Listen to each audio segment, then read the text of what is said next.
Buat teman-temanku yang baru gabung, bisa cek di playlist untuk urutan videonya, dan bisa juga cek di playlist untuk judul barunya. Bab 212 Awal Perubahan. Dan dalam periode waktu ini, masalah aneh lainnya terjadi di dalam Suanjing. Beberapa faksi memiliki kecurigaan bahwa keluarga kekaisaran mungkin bukan manusia dan dengan demikian mengirim kelompok pembudidaya ke rumah Markis dan Pangeran untuk memverifikasi identitas mereka. Namun, hasilnya membuat mereka kaget. Rumah mereka telah benar-benar dikosongkan sejak waktu yang tidak diketahui sebelumnya. Tidak peduli itu pemilik atau pelayan, tidak ada yang tertinggal. Ini termasuk rumah Markis ketiga. Di antara para pembudidaya yang bergegas ke rumah Markis ketiga adalah Penatua Mian dari Rumah 100 Roh. Namun, setelah dia membawa beberapa bawahan dan menggeledah seluruh rumah Markis ketiga tanpa menemukan siapapun, wajahnya menjadi jelek. 2 hari yang lalu, Sun Yin dan utusan roh kesempurnaan terlambat yang merupakan teman-temannya masuk ke dalam rumah Markis ketiga dan mengirim kabar bahwa mereka perlu menginap untuk mendiskusikan sesuatu. Namun, setelah siang dan malam, tidak ada informasi lain yang keluar. Sekarang, dia tidak bisa menunggu lebih lama lagi dan bergabung di antara faksi untuk masuk ke rumah Markis ketiga. Namun, dia melihat pemandangan aneh yang membuatnya kaget sekaligus marah. Jika dia tidak mendengarkan kata-kata Liu Ming dan menemukan alasan untuk tidak masuk ke rumah Markis ketiga, dia mungkin akan berakhir seperti tamu lain dan menghilang. Meskipun dia tidak tahu apa yang terjadi pada mereka yang hilang, di bawah situasi kacau, dia bisa membayangkan bahwa orang-orang yang hilang itu tidak dalam posisi yang baik. Namun, pada titik ini, lelaki tua itu tidak bisa berbuat apa-apa dan hanya bisa kembali untuk membahas perkembangan masa depan dengan Qian Chao. Tepat ketika Penatua Mian akan kembali ke rumah Qian, di daerah dekat perbatasan negara Dasuan dan negara Haiyue, kapal terbang setinggi 100 kaki yang tertutup cahaya putih terbang tinggi di udara. Di kabin yang sangat indah di dalam kapal, seorang wanita yang mengenakan gaun putih sedang bermain di sitar kuno perak muda dengan kepala tertunduk. Suara sitar menenangkan telinga seseorang, kadang-kadang secepat air terjun sementara di lain waktu, renyah seperti mutiara yang jatuh ke piring batu giok. Kadang-kadang, itu bahkan seperti bisikan kecil yang menyerap seseorang ke dunia yang diciptakan oleh musik sitar. Tiba-tiba, wanita berbaju itu berhenti. Musik sitar segera berhenti. Dia mengangkat kepalanya dan menunjukkan wajah yang sangat sederhana dan cantik. Dia dengan ringan bertanya, "Apa, kamu masih tidak bisa berkomunikasi dengan Nona ke-13 dari klan Skala Hijau?" "Tuan, totem komunikasi tampaknya telah ditutupi oleh sesuatu." Ujung yang lain belum merespons. Mendengar pertanyaan wanita itu, seorang pemuda tampan berjalan dari luar kabin dan membungkuk hormat. "Apa yang dipikirkan Nona ke-13 ini? Meskipun kami diminta oleh klan mereka untuk membantu mereka di Suanjing, sekarang kami tidak dapat berkomunikasi dengan mereka, kami tidak tahu bagaimana situasinya di Suanjing." Wanita dalam gaun itu mengerutkan kening saat dia berkata, "Tolong tenang, kami telah memberitahu mereka bahwa kami menuju Suanjing dan meskipun kami sedikit lebih cepat dari jadwal, itu tidak akan mengubah terlalu banyak hal." Pemuda itu tersenyum dan menjawab, "Mungkin begitu. Meskipun aku adalah Dewi Rahasia Surgawi, dengan tubuh rahasia surgawi bagi para pembudidaya lepas manusia itu, Anda tahu bahwa kami hanya membeli manusia-manusia itu dan memainkan tipuan. Meskipun kami menggunakan klan kami untuk membuat sekte di dalam negara Haiyue mengabaikan kami, pembudidaya klan kami jarang berkomunikasi dengan penggarap negara Dasuan. Jika kita bertemu dengan Master Roh dari sekte-sekte itu, gelar Dewi Rahasia Surgawi ini tidak akan banyak berguna," kata wanita itu dengan dingin. "Dengan identitas master dari gadis suci klan Skala Merah, bahkan jika Anda bertemu dengan para pembudidaya negara Dasuan, mereka tidak akan berani meremehkan Anda.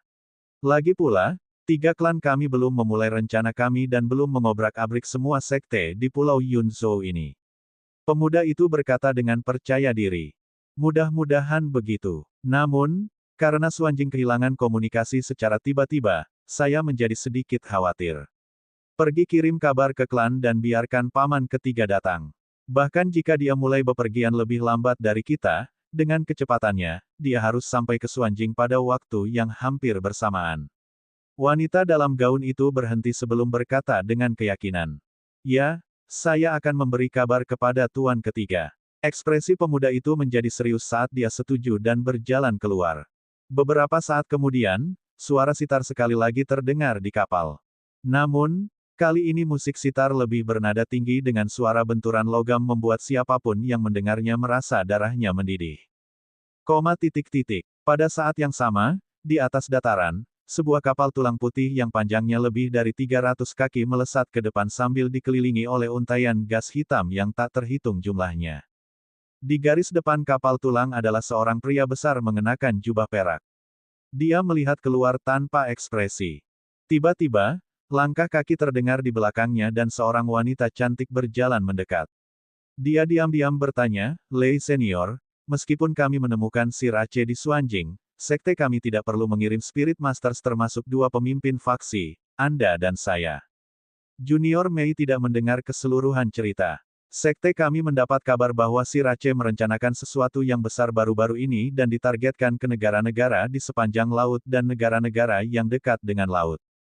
Kali ini, Master Sekte Senior ingin kita menggunakan metode seperti kilat untuk menangani perlombaan laut di Suanjing dan memberikan peringatan keras kepada perlombaan laut, menyuruh mereka untuk tidak mengulurkan tangan terlalu jauh.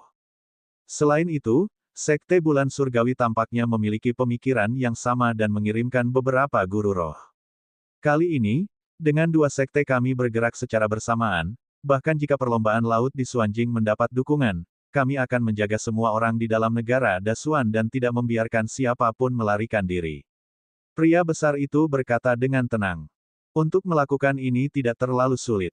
Namun, apakah itu akan membuat Sir Aceh marah?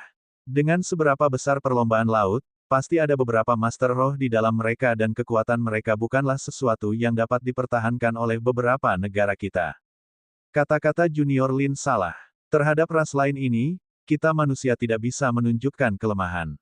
Kalau tidak, itu hanya akan membiarkan Sir Aceh itu mendorong lebih jauh dan lebih jauh. Lihatlah negara-negara Haiyue, karena mereka takut dengan perlombaan laut, mereka mengabaikan tindakan perlombaan laut di dalam perbatasan mereka dan hasilnya adalah perlombaan laut itu menjadi semakin tidak berhati-hati. Beberapa dari mereka bahkan aktif setengah publik, bahkan tidak repot-repot melakukannya secara diam-diam. Pemimpin sekte senior juga telah meminta paman bela diri Yan sebelum membuat pesanan. Pria besar itu berkata sambil mencibir. Jadi marsial paman Yan benar-benar setuju. Jika itu masalahnya, maka itu seharusnya tidak menjadi masalah besar. Namun, dari sini ke Suanjing akan memakan waktu sekitar 1 bulan penuh. Semoga tidak ada hal besar yang terjadi di Suanjing. Wanita itu mendengar nama dan ekspresi marsial paman Yan menegang. Santai. Dengan kecerdasan dan kekuatan Bai Chongtian, bahkan jika ada kecelakaan, dia harus bisa menanganinya. Namun, saya tidak pernah berpikir bahwa dia akan mengetahui bahwa seluruh pemerintah telah diambil alih oleh Sir Aceh setelah sampai ke Suanjing hanya dalam beberapa bulan. Dibandingkan dengan dia, murid pengawas lainnya semuanya tidak berguna. Setelah bertahun-tahun, mereka tidak mendengar apapun tentang perlombaan laut. Pria besar itu berkata dengan marah. Keponakan bela diri kita Bai memang orang yang tepat. Sayangnya, dia hanya memiliki 3 pulsa spiritual. Jika dia hanya memiliki 1 pulsa spiritual lagi, dia akan memiliki peluang besar untuk menjadi Master Roh. Wanita itu berkata dengan kasihan. Itu mungkin tidak terjadi. Peluang 3 utusan spiritual menjadi guru roh sangat kecil, sebenarnya tidak mustahil. Pria besar itu terdiam sejenak sebelum menjawab seperti itu. Apa? Senior Lei terlihat baik padanya. Wanita itu berkata dengan terkejut. Itu tidak dihitung sebagai terlihat menguntungkan. Saya hanya berpikir bahwa Martial Nephew Bai tidak akan berhenti pada saat ini. Itu benar, saya mendengar bahwa ketika kami pergi, Gao Chong telah mempersiapkan segalanya untuk mulai mencoba pergi ke alam guru roh. Pria besar itu berkata tanpa ekspresi sebelum dia bertanya. Ya, dia memang sudah mulai menerobos. Namun, kita hanya akan tahu apakah dia berhasil atau tidak setelah 1 tahun penuh. Namun, keponakan bela diri Bai kami cukup cerdas. Rupanya, begitu dia kembali ke Bai Klan, dia mengembalikan pernikahan dengan Mu Klan. Dengan ini, bahkan jika Gao Chong menjadi guru roh, dia tidak dapat dengan mudah menemukan masalah dengan keponakan bela diri Bai. Wanita itu berkata tanpa banyak emosi. Kembalikan pernikahannya. Apa gunanya itu? Karena Gao Chong telah mencoba menerobos ke Guru Roh, dia jelas memiliki kuali manusia lain dalam pikirannya. Bahkan jika Bai Qit itu tidak mengembalikan pernikahannya, dia telah menyinggung pihak lain. Hanya masalah waktu sebelum dia menerima serangan balasan. Pria besar itu berkata dengan ham dingin. Setidaknya ada jeda waktu. Mungkin ada beberapa perubahan dalam jangka waktu ini. Namun, masalah ini tidak benar-benar melibatkan kami dan mereka yang benar-benar peduli adalah senior Gui dan junior Song. Kata wanita itu sambil tersenyum. Itu benar. Namun, kali ini, berhasil menyerang si Rache sebagian besar karena Martial Nephew Bai. Kita harus menghadiahinya. Selain itu, selain perlombaan laut, kita harus melalui berbagai faksi lain di Suanjing. Kalau tidak, penggarap longgar itu mungkin berpikir bahwa Suanjing adalah milik mereka. Pria besar itu berkata dengan marah. Saya setuju. Penggarap longgar di Suanjing memang menjadi sedikit keterlaluan dan kita perlu mengingatkan mereka siapa yang benar-benar bertanggung jawab. Wanita itu setuju setelah mendengar apa yang dikatakan. Liu Ming duduk di tengah ruang rahasia dan memegang bendera biru.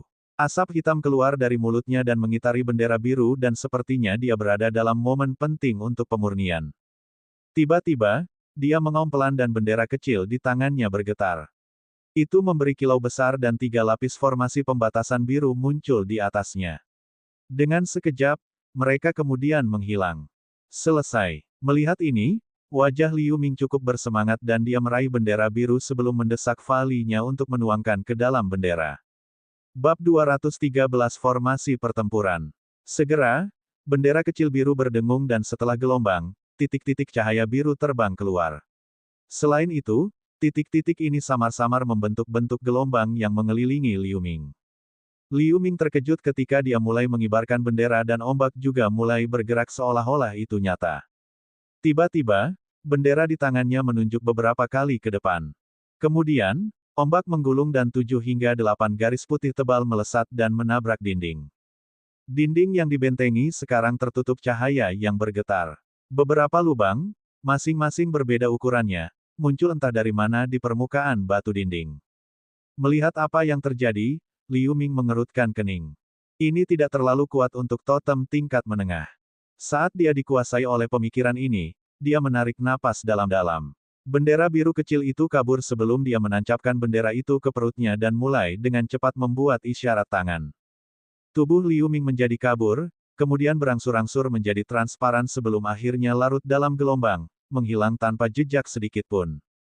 Ombak meronta-ronta di tengah ruangan, lalu melesat ke angkasa dan menempel di atap selapis demi selapis. Itu kemudian berubah menjadi pusaran, berputar dengan keras di udara. Suara teredam keluar dari gelombang. Tiba-tiba terbelah menjadi 2 gumpalan dan setelah semburan cahaya biru lainnya, dari masing-masing pusat gumpalan tiba-tiba muncul sosok bayangan seorang pria setengah tembus pandang. Hebatnya, kedua sosok itu identik dengan Liu Ming baik di wajah maupun dalam pakaian. Keduanya saling memandang dari kejauhan dan tidak bisa membedakan yang asli dari yang palsu. Luar biasa, saya tidak pernah berpikir bahwa harta kecil ini bisa berubah sedemikian menakjubkan. Betapa beruntungnya pada hari aku menghadapi musuhku, anggota si Rache itu, aku tidak memberinya alasan untuk melepaskan kekuatan penuh dari totem ini. Salah satu sosok bayangan berubah menjadi gelombang dan jatuh saat yang lain terwujud menjadi Liu Ming dalam bentuk aslinya. Namun sekarang, wajahnya memerah karena terkejut. Dan seperti ini, beberapa hari kemudian, Liu Ming dan Hu Chunyang berlindung di dalam rumah. Yang satu diam-diam menyembuhkan, memulihkan Yuan Qi, yang lain sangat berkonsentrasi untuk membiasakan dirinya dengan totem tingkat menengah yang baru saja diperolehnya. Namun, selama periode waktu ini, semua faksi Suanjing telah mengirim orang untuk menyelidiki penghalang di sekitar istana dan mencoba menerobosnya, atau setidaknya mencoba menemukan titik lemahnya. Penghalang cahaya terus-menerus berubah, menahan segala jenis serangan yang dilemparkan ke sana dengan mudah. Tampaknya tidak memiliki titik lemah sama sekali. Mungkin satu-satunya hasil yang muncul dari beberapa hari penyelidikan ini adalah bahwa faksi-faksi itu mengerti bahwa tidak ada satu faksi pun yang dapat menembus penghalang ini sendirian. 2 hari kemudian, faksi Suanjing tampaknya akhirnya menemukan cara untuk menembus penghalang istana. Pada hari ini, tepat tengah hari, ribuan pembudidaya yang telah duduk di luar istana tiba-tiba bangkit dan mulai membentuk barisan. Dalam sekejap, 3 barisan besar dari berbagai komposisi telah terbentuk di pintu masuk utama istana. Dalam satu peringkat, setiap pembudidaya memiliki pedang putih berkabut. Di peringkat lain, setiap pembudidaya mengacungkan pisau hitam legam yang panjang. Di peringkat terakhir, para pembudidaya mengenakan jerat perak ringan. Beberapa praktisi lepas di dekatnya melihat ini dan sangat terguncang. Beberapa yang lebih berpengalaman di antara mereka bahkan lebih terkejut dan beberapa diam-diam mengucapkan 2 kata, formasi pertempuran. Pada saat yang sama, beberapa orang kuat dengan aura aneh terbang keluar dari antara ribuan pembudidaya sekutu. Dari antara mereka, seorang lelaki tua berjalan keluar dan menarik 8 trigram berbentuk cakram dari dadanya, perlahan mengangkatnya tinggi-tinggi dan mengarahkannya ke arah istana. Yah, jika itu bukan Great Master Rong, Master Formasi nomor 1 Suanjing. Sepertinya kali ini kita mungkin memiliki harapan untuk menembus penghalang. Salah satu pembudidaya longgar yang menonton dari sela-sela berteriak dengan gembira saat mengenali lelaki tua itu. Para pembudidaya lain yang mengenali, Tuan Besar Rong, atau pernah mendengar namanya sebelumnya juga bergabung dalam panggilan itu, terkejut. Tepat pada saat inilah Tuan Besar Rong ini mengambil 8 trigram dan tiba-tiba melemparkannya tinggi-tinggi ke udara, menembakkan tanda 1 tangan pada saat yang bersamaan. Suara renyah terdengar. Pelat 8 trigram melintas dan formasi ilusi besar samar-samar melintas selama sepersekian detik. Apa yang kalian tunggu? Bantu aku di sini. Tuan Rong berteriak keras. Segera, para pembudidaya lain yang telah terbang pecah menjadi 2 peringkat dan berdiri siap seolah-olah sudah diatur sebelumnya. Masing-masing meletakkan kedua tangannya di bahu orang yang ada di depannya, dan 2 orang yang berdiri di depan meletakkan telapak tangan mereka di punggung orang tua itu. 2 gelombang yang penuh dengan vali murni dengan keras melonjak ke arah tubuh Guru Rong. Orang tua itu hanya bisa merasakan tubuhnya meledak dengan vali, pulsa spiritualnya terisi penuh dan melonjak dengan vali murni. Sepertinya akan membuat tubuhnya meledak di saat berikutnya. Orang tua itu tidak ragu-ragu dan 10 jarinya menembak formasi cahaya secara berurutan seperti roda, setiap tanda tangan jatuh di semua sisi formasi cahaya dengan presisi yang tak tertandingi. Setiap kali dia menunjuk, formasi cahaya membengkak, dan dalam sekejap, itu telah berkembang menjadi 7 hingga 8 meter dengan diameter besar. Pada saat ini, dengan suara, weng-weng, simbol warna-warni yang tak terhitung jumlahnya menari-nari dari pusat formasi cahaya kolosal. Setelah formasi bergetar sesaat, seberkas cahaya putih tebal melesat dari pusatnya dan setelah sekejap, menghantam dengan keras ke penghalang cahaya di depan istana. Saat sinar itu dihancurkan, sebuah riak mulai muncul di permukaan penghalang cahaya yang dulunya sangat tebal, dan untuk pertama kalinya, penghalang itu mulai sedikit berkedip. Pada saat ini, dari antara ribuan pembudidaya yang dikelompokkan ke dalam 3 formasi pertempuran di depan istana, sebuah suara tak dikenal memanggil, "Ayo pergi." Ratusan pembudidaya yang memegang pedang menggerakkan senjata mereka menjadi satu, aura dari pedang mereka membelah udara dengan satu tebasan. Pedang-pedang itu langsung bergabung untuk membentuk satu pedang cahaya yang sangat besar, panjangnya 10 meter sebelum dengan ganas turun ke penghalang cahaya di depan istana dalam satu gerakan. Ledakan yang mengguncang bumi bergema. Penghalang cahaya biru tiba-tiba membungkuk ke dalam, dan cahaya mulai berkedip intens. Tepat pada saat pedang cahaya menghilang, ratusan pembudidaya lain yang memegang pedang juga menusukkan pedang mereka ke udara dalam satu tebasan, cahaya padat dari bilah terbang dengan putaran. Cahaya kemudian bergabung, menjadi pisau cahaya hitam yang sangat besar, panjangnya 10 meter, dan mengeluarkan aura yang menakjubkan saat jatuh. Boom lagi. Pisau cahaya hitam memotong ke tempat yang sama pada penghalang cahaya, langsung menghasilkan suara, cila. Tanda putih pucat muncul di penghalang cahaya. Menyaksikan adegan ini, para pembudidaya lepas lainnya mengeluarkan suara kejutan, wajah mereka penuh kegembiraan. Sekarang, beberapa ratus pembudidaya terakhir yang mengenakan jerat perak memposisikan diri dan mengepalkan tinju mereka yang tertutup jerat. Siluet kepalan tangan bertitik tebal terangkat, berputar menjadi kepalan cahaya yang sangat besar dan kemudian menghantam tanda putih penghalang cahaya. Mengingat kekuatan serangan cahaya yang menakjubkan, tidak ada yang ragu bahwa itu akan membuat penghalang cahaya runtuh. Namun, tepat pada saat ini tiba-tiba ada cahaya berwarna darah di tengah istana. Pedang cahaya berwarna darah beberapa meter panjangnya melesat ke angkasa, dan dalam sekejap, menembus penghalang cahaya, bertumpu dengan keras pada kepalan cahaya perak. Dengan ledakan keras, lampu berwarna darah dan perak bercampur menjadi satu, dan akhirnya menghilang secara bersamaan dalam sekejap. Melihat ini, 10 pembudidaya berpangkat tinggi dari berbagai faksi yang telah mengirimkan Vali ke tubuh Guru Rong tanpa henti semuanya terkejut, dan tatapan mereka tanpa disadari tertarik ke pusat istana. Mereka melihat awan kelabu naik ke langit. Di atas, lebih dari 10 pembudidaya manusia dalam berbagai pakaian berdiri tegak. Para pembudidaya ini semuanya tua dan abu-abu, meskipun masing-masing dari mereka mengacungkan pedang di mana cahaya berwarna darah pucat dipancarkan dari atas, mereka tanpa ekspresi. Gong Sunlong, Xuan Du, Feng Tianhua, kalian. Apakah Anda menyadari bahwa penguasa istana saat ini bukan salah satu dari kita manusia? Tentunya Anda tidak akan menentang kami semua untuk membantu musuh. Seorang kultivator berpangkat tinggi dari salah satu faksi dengan kepala penuh uban dan penampilan juga lanjut usia, setelah melihat penampilan 10 kultivator aneh dengan jelas, berteriak pada mereka dengan kaget. Yang lain juga mengangkat senjata. Yang disebut Gong Sunlong, Xuan Du, dan Feng Tianhua ini adalah 3 komandan terkemuka di antara tamu roh emas selain Qiu Longzi. Pada titik ini, yang lain mengenali beberapa pembudidaya manusia lainnya, dan berteriak penggarap kekaisaran.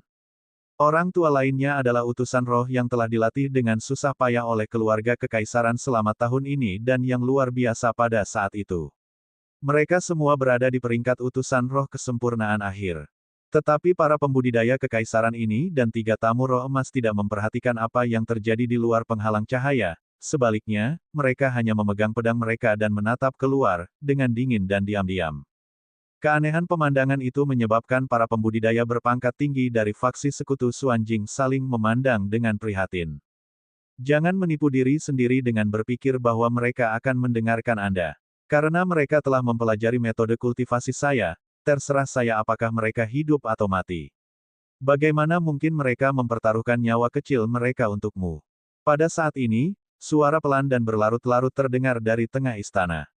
Siluet bertitik tebal dari sosok manusia, barisan penjaga istana yang mengesankan mengenakan baju besi, 2 atau 300 dalam kelompok, terbang keluar. Namun, di atas awan terdepan berdiri seorang wanita berhiaskan perhiasan dan mengenakan jubah kekaisaran biru. Itu adalah Permaisuri Dong. Itu kamu, Permaisuri Dong. Bagaimanapun, Anda adalah anggota perlombaan laut. Petik 2. Salah satu pembudidaya sekutu peringkat tinggi jelas telah melihat Permaisuri Dong sebelumnya, dan setelah melihat teknik pertunjukannya, berteriak dengan marah. Namun, saat tatapannya melewati ratusan penjaga, rasa teror tumbuh tanpa disadari di hatinya. Penjaga ini memancarkan aura yang sangat kuat dan yang terlemah dari mereka setidaknya adalah utusan roh tengah. Bahkan ada beberapa di antara mereka yang sembarangan melepaskan tekanan spiritual yang membuatnya, seorang utusan roh kesempurnaan terlambat, merasa takut. Oh, dia adalah penguasa menara angin dan awan, tapi apakah statusku sekarang benar-benar penting? Saya hanya keluar untuk memberitahu Anda satu hal, jangan membodohi diri sendiri dengan berpikir bahwa Anda akan dapat menembus penghalang ini. Penghalang tambang ini terhubung ke seluruh formasi. Selama saya mendukungnya, bahkan jika Anda mengerahkan lebih dari 10 kali lebih banyak kekuatan, itu hampir tidak akan cukup. Jika Anda tahu apa yang baik untuk Anda akan mendengarkan saya dan mundur. Dalam waktu 2 bulan, formasi akan kehabisan energi, dan semuanya akan baik-baik saja. Kalau tidak, mengingat bahwa saya telah bersiap selama bertahun-tahun ini, apakah Anda benar-benar berpikir saya tidak memiliki teknik yang tepat untuk berurusan dengan Anda? Bab 214 Mematahkan Formasi. Permaisuri Dong berkata dengan ringan saat dia menggerakkan lengannya dan menunjuk ke arah tirai tipis di depannya. Kemudian, dengan suara, "Weng," bekas luka putih yang muncul di tirai cahaya langsung menghilang setelah kilatan cahaya biru. Setelah menyelesaikan ini, wanita itu mengabaikan mereka yang berada di luar penghalang cahaya dan kembali di bawah perlindungan banyak penjaga. 3 komandan untuk tamu roh emas dan pembudidaya kekaisaran tetap tinggal dan mengawasi mereka yang berada di luar penghalang. Semua eselon atas saling memandang dengan bingung. Bagaimana, Ibu? Para pembudidaya manusia ini benar-benar akan berhenti menyerang istana. Permaisuri Dong baru saja kembali ke pusat istana sebelum Xuanzi yang telah menunggu dengan tidak sabar segera berjalan dan bertanya dengan khawatir. Di sebelahnya adalah seorang pria besar dan seorang wanita parubaya yang memiliki penampilan biasa. Itu adalah Zeng Besar dan Bibi Lin. Tenang, meskipun manusia ini telah bergabung bersama sekarang, bagaimanapun juga mereka berasal dari faksi yang berbeda. Setelah saya menunjukkan kekuatan besar saya dan kemudian memberi mereka jangka waktu khusus lain untuk melarikan diri, mereka tidak akan memiliki pemikiran untuk bertarung sampai akhir. Selain itu, bahkan jika mereka ingin terus menyerang, saya secara pribadi akan mengatur formasi dan memberi mereka hukuman yang keras dan membuat mereka menyadari betapa sulitnya itu. Namun, kita perlu memperhatikan para menteri. Meskipun mereka semua lemah, mereka memiliki pengaruh yang besar di antara orang-orang normal di county dan selama kita dapat membuat mereka bekerja untuk kita, akan ada banyak hal baik ketika kita ingin menaklukkan manusia fana Dasuan. Negara, Permaisuri Dong berkata dengan ringan. Tenang ibu, para menteri semua telah ditempatkan di bawah dengan 100 hari tidur dan selama mereka tidak mendapatkan penawarnya, mereka tidak akan bisa bangun. Ketika Xuanzi mendengar ini, hatinya santai saat dia menjawab. Bagus. Bibi Lin, Gong Sun Long dan mereka yang meninggalkan kultivasi mereka lebih awal adalah karenamu. Setelah kita kembali ke klan, saya pribadi akan meminta hadiah untuk Anda dari ayah saya. Permaisuri Dong berbalik dan berbicara dengan wanita parubaya. Saya tidak berani mengklaim kredit. Saya hanya menggunakan beberapa teknik kecil agar mereka pergi beberapa hari sebelumnya. Sekarang mereka semua lebih kuat sedikit karena metode kultivasi iblis nona. Namun, hidup mereka ada di tangan Anda. Seiring berjalannya waktu, pikiran mereka sendiri juga akan menjadi kacau dan mereka akan menjadi boneka aura darah yang mengikuti setiap perintah. Bibi Lin berkata sambil tersenyum. Ini karena sebotol aura darah yang diberikan ayah kepadaku. Jika tidak, bahkan jika mereka berhasil mengembangkan metode ini, kita tidak akan melihat kemajuan secepat itu. Di sisa waktu, kita hanya bisa menunggu. Itu benar, karena kami mengaktifkan formasi langit terbalik 4 laut, komunikasi kami dengan dunia luar terputus. Saya ingat dalam rencana awal, Putri Klan Skala Merah akan bertemu dengan kami dalam 2 bulan. Jika saya tidak salah, dia seharusnya pergi dari negara Haiyue. Permaisuri Dong tiba-tiba memikirkan sesuatu saat dia berkata. Itu memang kasusnya. Namun, Klan Skala Merah dan Klan Skala Hijau kami tidak pernah memiliki hubungan yang baik. Mengapa mereka mengatur agar gadis itu datang ke Xuanjing? Bibi Lin bertanya dengan hormat. Sederhananya, menurut kesepakatan antara 3 klan kami, setengah dari negara Dasuan akan berada di bawah aturan klan Skala Merah. Untuk menyeimbangkan semuanya, Putri Skala Merah secara alami perlu datang ke Xuanjing. Baiklah, jangan khawatir tentang masalah klan Skala Merah, ayah dan mereka akan berdebat untuk keuntungan klan kita. Selain itu, begitu dia tiba di Xuanjing, semuanya akan diselesaikan. Yang saya harapkan hanyalah tanggal dimulainya rencana tidak berubah, jika tidak, kita akan berada di tempat yang sangat buruk. Permaisuri Dong mencibir sebelum berbicara dengan serius. Nona, tenanglah. 3 klan laut kami telah merencanakan ini puluhan tahun yang lalu dan tanggal dimulainya rencana itu adalah sesuatu yang vital. Tidak mungkin itu bisa diubah dengan mudah. Pria besar itu menjawab. Mudah-mudahan begitu, saya akan menahan benteng di tengah istana di hari-hari yang tersisa. Semua hal lain akan menjadi tangan Anda dan Zeng Besar. Itu benar, Zeng Besar. Qiu Longzi lolos dari tanganmu terakhir kali, jika ada kesalahan lain, jangan salahkan aku karena mengeksekusi hukum klan. Permaisuri Dong berkata dengan suara dingin ke arah Big Zeng. Ya, aku pasti tidak akan membuat kesalahan lagi. Terakhir kali, itu karena saya tidak berpikir bahwa Qiu Longzi memiliki bak cloning mitos yang membantunya melarikan diri dari istana. Itu tidak akan terjadi lagi. Ketika pria besar itu mendengar ini, jantungnya mulai berdetak kencang. Permaisuri Dong mengangguk tanpa berkata apa-apa.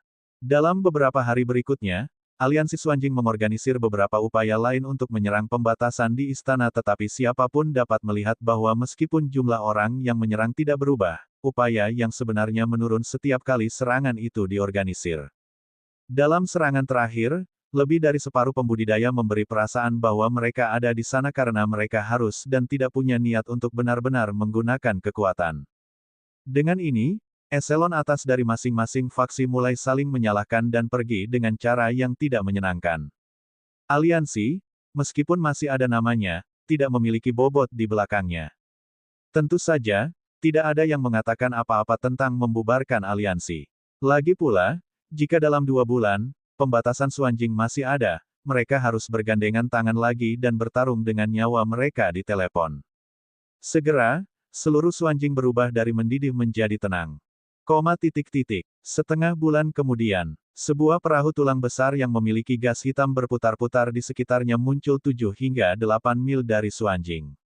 Di bagian depan kapal adalah Master Lei dan Lin Cailin berdiri bersama. Saat mereka melihat penghalang cahaya biru besar, wajah mereka menjadi serius.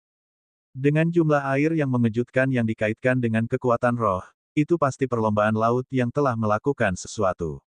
Saya ingin tahu bagaimana situasi di Suanjing. Tuan Lei berkata perlahan.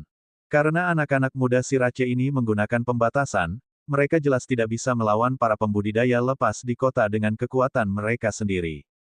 Jadi, tidak ada hal besar yang harus terjadi. Namun, batasan ini jelas bukan sesuatu yang bisa dibentuk oleh formasi Sirace normal. Bahkan jika kita ingin menghancurkannya, itu mungkin bukan tugas yang mudah. Alis Lin Caiyu berkerut. Karena senior Lei dan Lin sama-sama berpikir bahwa pembatasan itu sulit untuk dilanggar, mengapa kita tidak menunggu Sekte Bulan Surgawi datang ke sini sebelum kita bergerak sebagai satu kesatuan? Sebuah suara yang jelas terdengar dari belakang mereka berdua. Orang yang berbicara adalah seorang pria berkulit gelap yang tampak berusia sekitar 30 tahun. Saat dia membuka mulutnya, dia menunjukkan mulut penuh gigi putih. Di sebelah pria itu ada seorang pria tua yang memiliki wajah penuh kerutan. Dia mengenakan jubah bangau dan memegang tongkat berkepala tengkorak. Namun, dia tampak seperti akan jatuh dengan angin sepoi-sepoi. Junior Wei tidak tahu bahwa ketika kita datang ke sini, pemimpin sekte memerintahkan agar kita mengurus semuanya secepat mungkin. Jika kita menunggu terlalu lama, itu akan meninggalkan kesan bahwa sekte kita lemah. Lin Caiyu menjelaskan sambil tersenyum. Itu sebabnya, kalau tidak, mengapa perlu ada 4 Master Roh untuk mengurus beberapa anggota balap laut muda? Pria berkulit gelap itu berkata dengan sedikit kesadaran. Junior Deng, kamu memiliki sedikit pengalaman dengan formasi. Kami mungkin harus sedikit mengganggumu. Tuan Lei berkata kepada orang tua berjubah bangau itu. Lei Senior, harap tenang. Saya akan menggunakan kekuatan terbaik saya. Selain itu, bahkan formasi terkuat pun tidak dapat melakukan terlalu banyak kerusakan jika tidak ada seseorang yang memiliki kekuatan yang sesuai dengannya. Orang tua berjubah bangau itu terbatuk dan berkata dengan percaya diri. Tuan Lei dan semua orang santai setelah mendengar ini. Mereka kemudian mendesak perahu untuk menembak ke arah penghalang cahaya biru dan berhenti sekitar 1 mil jauhnya, melayang. Pada saat ini, tetua berjubah bangau mengeluarkan totem berbentuk piring dan mulai melantunkan mantra. Tuan Lei dan yang lainnya dengan tenang menunggu di perahu tulang. Waktu perlahan berlalu. Setelah 6 hingga 8 jam, sesepuh berjubah bangau itu menghela napas panjang dan menghentikan nyanyiannya. Saya tahu formasi apa ini. Itu formasi langit terbalik 4 laut yang terkenal. 4 formasi langit yang membalikkan laut. Saya mendengar tentang formasi ini, itu dianggap sebagai salah satu formasi terbesar dari perlombaan laut dan dikenal karena pertahanannya. Junior Deng, apakah kamu punya? Senior bisa santai. Jika ada Spirit Master Sirace yang mengelola formasi, itu memang akan sangat sulit. Namun, hanya ada utusan roh, saya akan menghancurkan formasi dalam 5 hari. Tetua berjubah bangau berkata dengan percaya diri. 5 hari, ini sedikit panjang. Bahkan jika kita harus berkorban, kita harus mampu memecahkan formasi dalam 3 hari. Ketika Tuan Lei mendengar ini, dia menggelengkan kepalanya. Bukan tidak mungkin menghancurkan formasi dalam waktu 3 hari. Namun, saya harus meminjam life totem senior Lei.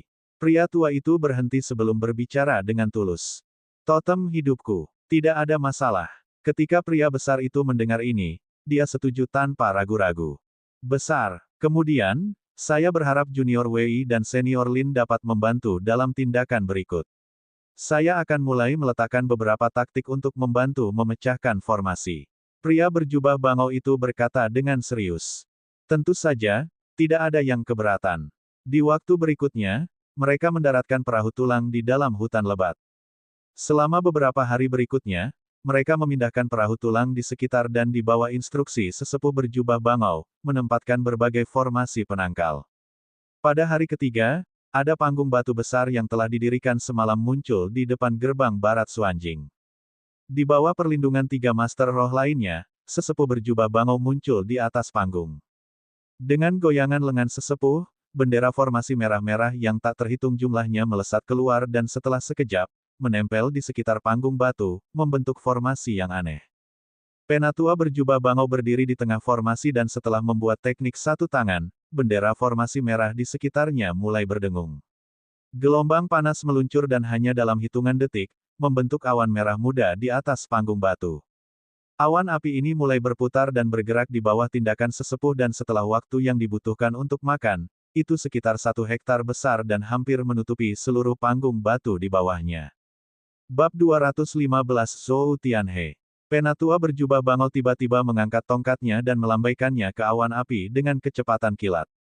Ini menyebabkan simbol besar terbang keluar dari pusat awan api sesaat kemudian. Setelah berputar, itu melesat ke langit tanpa meninggalkan jejak. Beberapa saat kemudian, formasi di sekitar pinggiran Suanjing dinyalakan secara bersamaan. Formasi cahaya merah muncul di atas penghalang cahaya biru, samar-samar membentuk formasi super yang bahkan lebih besar. Dengan satu putaran formasi ini, awan api mulai terbentuk di tengahnya. Itu padat, mengisi lebih dari setengah udara di atas Suanjing. Perpaduan rona merahnya dengan birunya penghalang cahaya di bawahnya menciptakan pemandangan indah yang mampu menggerakkan siapa saja. Setelah melihat apa yang terjadi, banyak rakyat jelata dan praktisi longgar di Suanjing menatap kaget, mulut ternganga. Petir terdengar tiba-tiba dan sambaran petir perak melintas di dalam awan api dan menggeliat hebat. Dalam sekejap mata, itu berubah menjadi ular sanca petir sepanjang ratusan meter, mata sedingin es dan kilat perak menutupi tubuhnya. Itu menggerakkan mulutnya yang besar ke arah penghalang besar di bawah, menembakkan sambaran petir yang tebal. Baut petir terbang ke segala arah. Ada getaran di permukaan penghalang cahaya biru dan riak biru melewatinya. Pada saat yang sama, awan api sekali lagi berbalik, banyak simbol merah menyembur keluar dan kemudian jatuh seperti tetesan hujan. Setiap simbol jatuh pada penghalang cahaya biru, tidak ada yang mengeluarkan suara. Namun, entah bagaimana, mereka secara signifikan mengurangi kekuatan penghalang. Dengan anggukan kepala dan kibasan ekornya, ular piton itu menembak jatuh dari langit, dengan kejam mengarahkan kepalanya ke penghalang cahaya. Ada ledakan yang mengguncang bumi. Getaran tiba-tiba terasa di seluruh Suanjing, bahkan menyebabkan banyak bangunan yang tidak stabil runtuh di bawah guncangan dan melukai sejumlah warga sipil yang tidak diketahui. Semua Suanjing langsung jatuh ke dalam kekacauan. Sejumlah besar pembudidaya terbang dari tempat tinggal mereka ke udara, wajah memerah karena terkejut ketika mereka melihat fenomena merah dan biru yang aneh di langit. Sementara itu, Permaisuri Dong duduk di ruang rahasia di dalam istana. Bola darah keluar dari mulutnya saat dia berteriak kaget. Mustahil. Master level Spirit Master menyerang formasi, dan menggunakan perhitungan Master Formasi, khususnya menyerang titik terlemah formasi.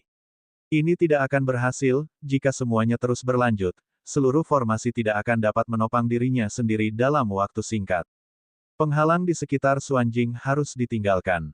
Begitu kata-katanya jatuh, Permaisuri Dong tiba-tiba meraih pelat formasi di depannya, meludahkan bola darah ke sana, dan dengan gila membuat tanda tangan. Sementara itu, penghalang cahaya biru yang menutupi Suanjing mengalami beberapa serangan lagi dari piton petir. Dalam kilatan kekerasan, tiba-tiba menjadi percikan cahaya spiritual dan kemudian menghilang. Namun, penghalang cahaya yang menutupi istana meluas lebih dari 4 atau 5 kali ketebalannya. Simbol 5 warna secara bersamaan muncul secara aneh dari pusat penghalang cahaya, dan itu terbang melintasi setiap inci penghalang cahaya. Penghalang di sekitar istana langsung menjadi asing. Saat penghalang di sekitar Suanjing telah menghilang, Penatua berjubah bangau, berdiri di platform dan berlatih teknik, terkejut, dan berkata dengan senyum tenang. Saya tidak pernah berpikir anggota Sirace yang mendukung formasi ini akan begitu tegas. Setelah menyadari bahwa saya dapat menghitung titik lemah formasi ini dan menggunakan jenis formasi yang berlawanan untuk melawan penghalang itu, mereka dengan sukarela menurunkan penghalang luar dan mengerahkan semua energi mereka untuk mempertahankan penghalang dalam. Petik 2. Yang dimaksud Junior Deng adalah bahwa formasi ini belum sepenuhnya ditembus, melainkan bahwa para anggota perlombaan laut ini dengan sengaja meninggalkan penghalang luar. Jika ini benar, bukankah penghalang bagian dalam akan lebih sulit untuk dihancurkan? Alisnya berkerut, Master Lei bertanya-tanya dengan keras saat dia menjentikkan tangannya ke langit, menyebabkan ular piton itu berubah, dengan sekejap, menjadi bilah perak dan jatuh.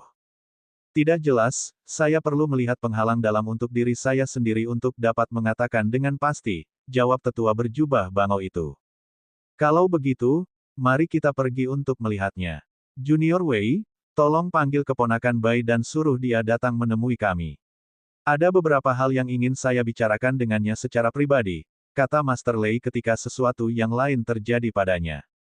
Tidak masalah, saya akan memberitahu keponakan Bai, pria gelap itu menjawab dengan acuh tak acuh.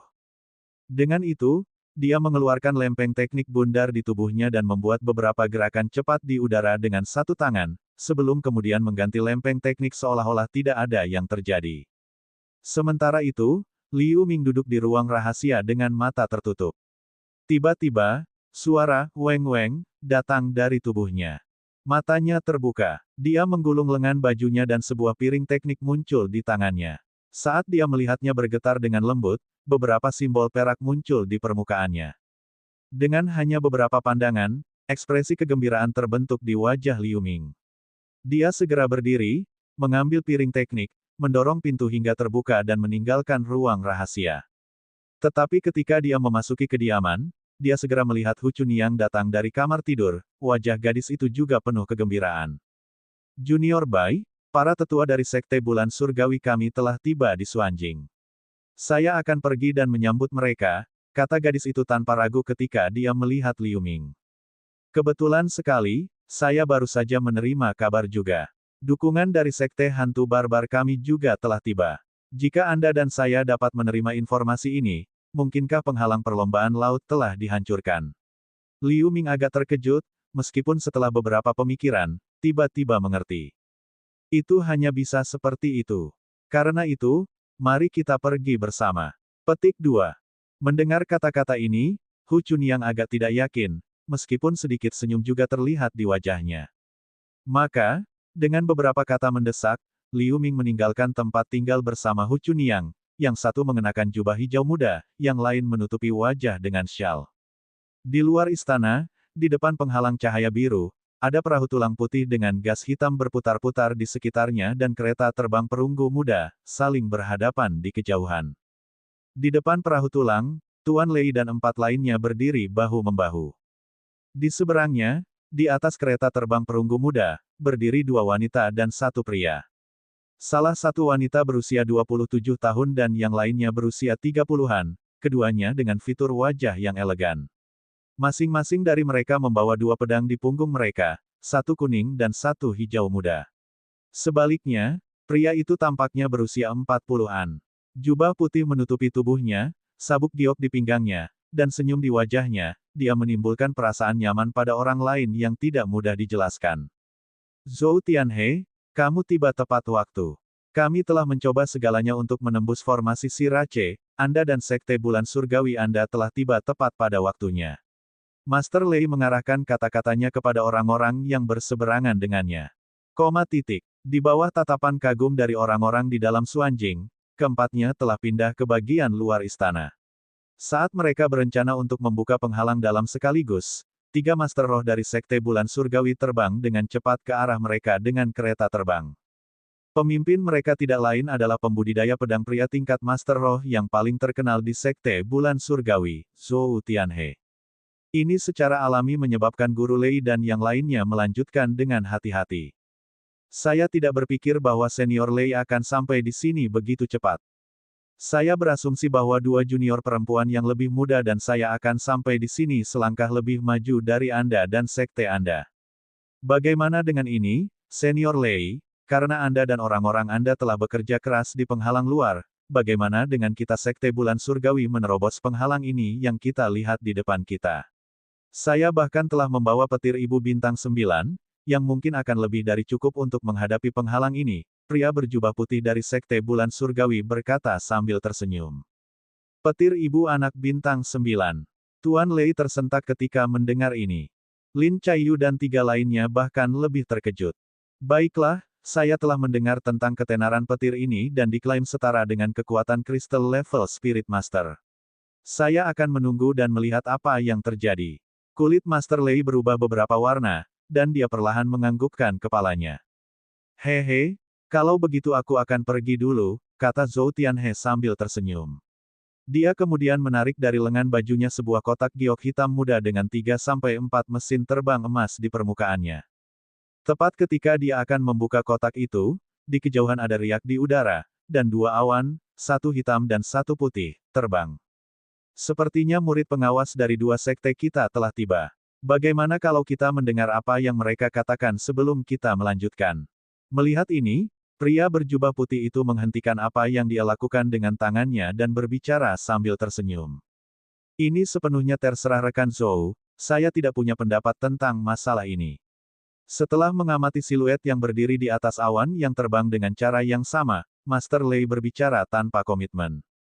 2 orang yang datang tidak lain adalah Liu Ming dan Hu Chunniang. Begitu Liu Ming menempatkan awannya di belakang perahu tulang dengan beberapa sentakan, dia membungkuk di depan Tuan Lei dan yang lainnya, berkata. Saya, murid Bai Chongtian, memberi hormat kepada Anda 4 paman bela diri. Keponakan Bai, Anda telah memberikan pelayanan yang baik kepada sekte.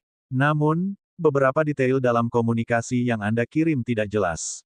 Ceritakan kepada kami bagaimana Anda datang untuk mencari tahu tentang masalah perlombaan laut ini, dan jelaskan dengan sangat spesifik. Jika apa yang Anda katakan sebenarnya benar, saya akan memberi Anda kehormatan besar atas nama sekte.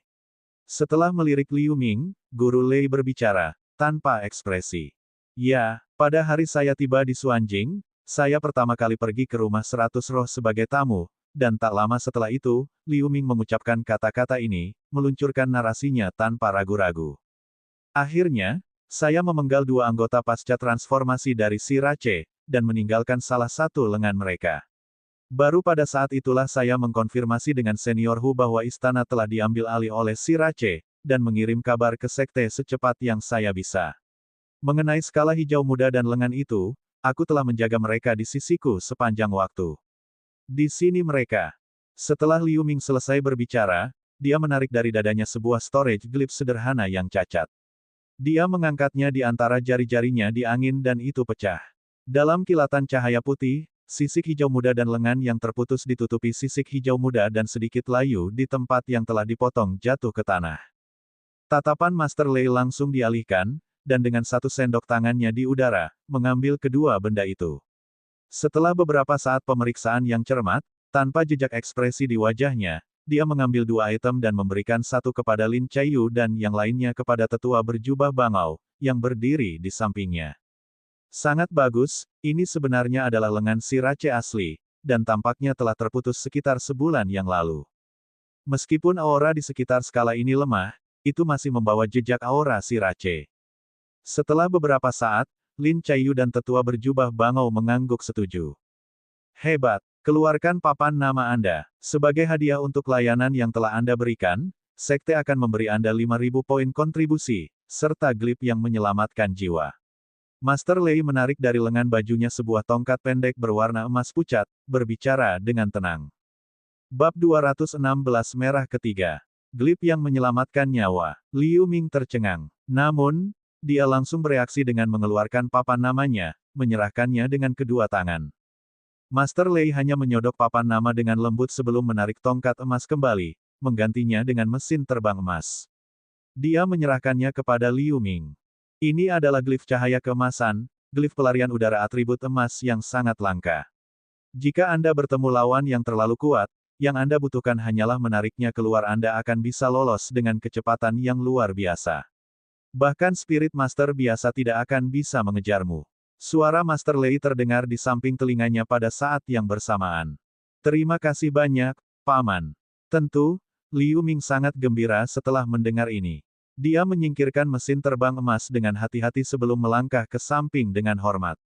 Di sisi lain, setelah menjawab pertanyaan dari Zhou Tianhe dan kelompoknya, Hu Chunniang mengeluarkan lengan yang agak keriput.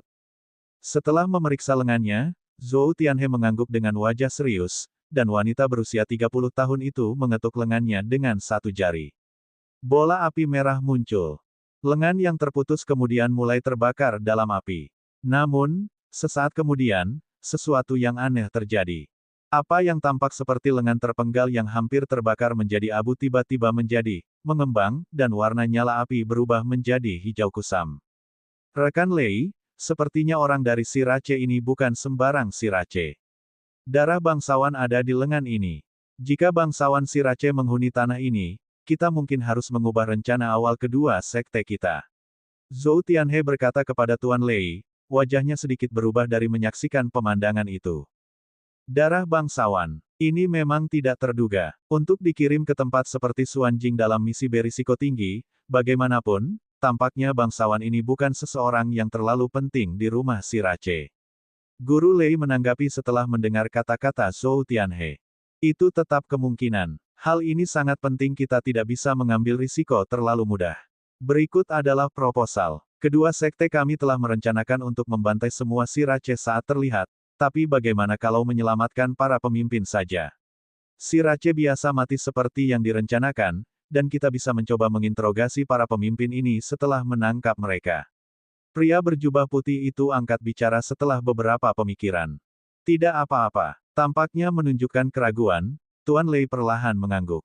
Bagus. Mari kita lanjutkan setelah Zhou Mo mencabut larangan ini dengan bintang-bintang 9 ibu petir. Santai sedikit, Zhou Tianhe mengangkat kotak giok, membuka mulutnya dan meniupnya. Dalam embusan angin, mesin terbang emas di kotak giok berubah menjadi taburan cahaya keemasan, runtuh dan menghilang. Kotak itu terbuka, memperlihatkan mutiara perak seukuran ibu jari. Mutiara itu sangat bulat, diselimuti lapisan cahaya. Setelah diperiksa lebih dekat, tanda-tanda perak yang tak terhitung jumlahnya yang tidak terlihat dengan mata telanjang bisa terlihat. Itu dikemas dengan rapat, lapis demi lapis. Zhou Tianhe menghela nafas dengan lembut sebelum mengeluarkan mutiara dari kotak batu giok, mengangkatnya. Dalam sekejap, mutiara perak mulai berputar perlahan di telapak tangannya. Lapisan cahaya perak yang kabur berangsur-angsur naik saat kehadiran yang mencengangkan mulai terbentuk di atas. Praktisi lepas yang diam-diam menonton dari jauh segera mundur setelah merasakan kehadiran yang begitu kuat. Saat cahaya perak pada mutiara meluas ke ukuran mulut mangkuk, Zhou Tianhe mengguncang pergelangan tangannya. Sebagai tanggapan, mutiara berubah menjadi bola perak, melesat ke arah tirai cahaya biru. Baik itu Liu Ming, Master Lei, atau Master Roh lainnya, semua mata mereka terkupas, benar-benar fokus pada pemandangan di depan mereka. Bola perak melintas, dan tepat ketika hendak mengenai tirai cahaya, ruang di depan tirai berdesir. Seperti garis hitam, sesosok manusia terpelintir terlihat. Dengan gerakan lengannya, telapak tangan merah raksasa meraih bola. Suara gemuruh terdengar di langit. Serangan perak meledak di tangan raksasa itu, dan lingkaran cahaya perak sempit menyebar ke segala arah.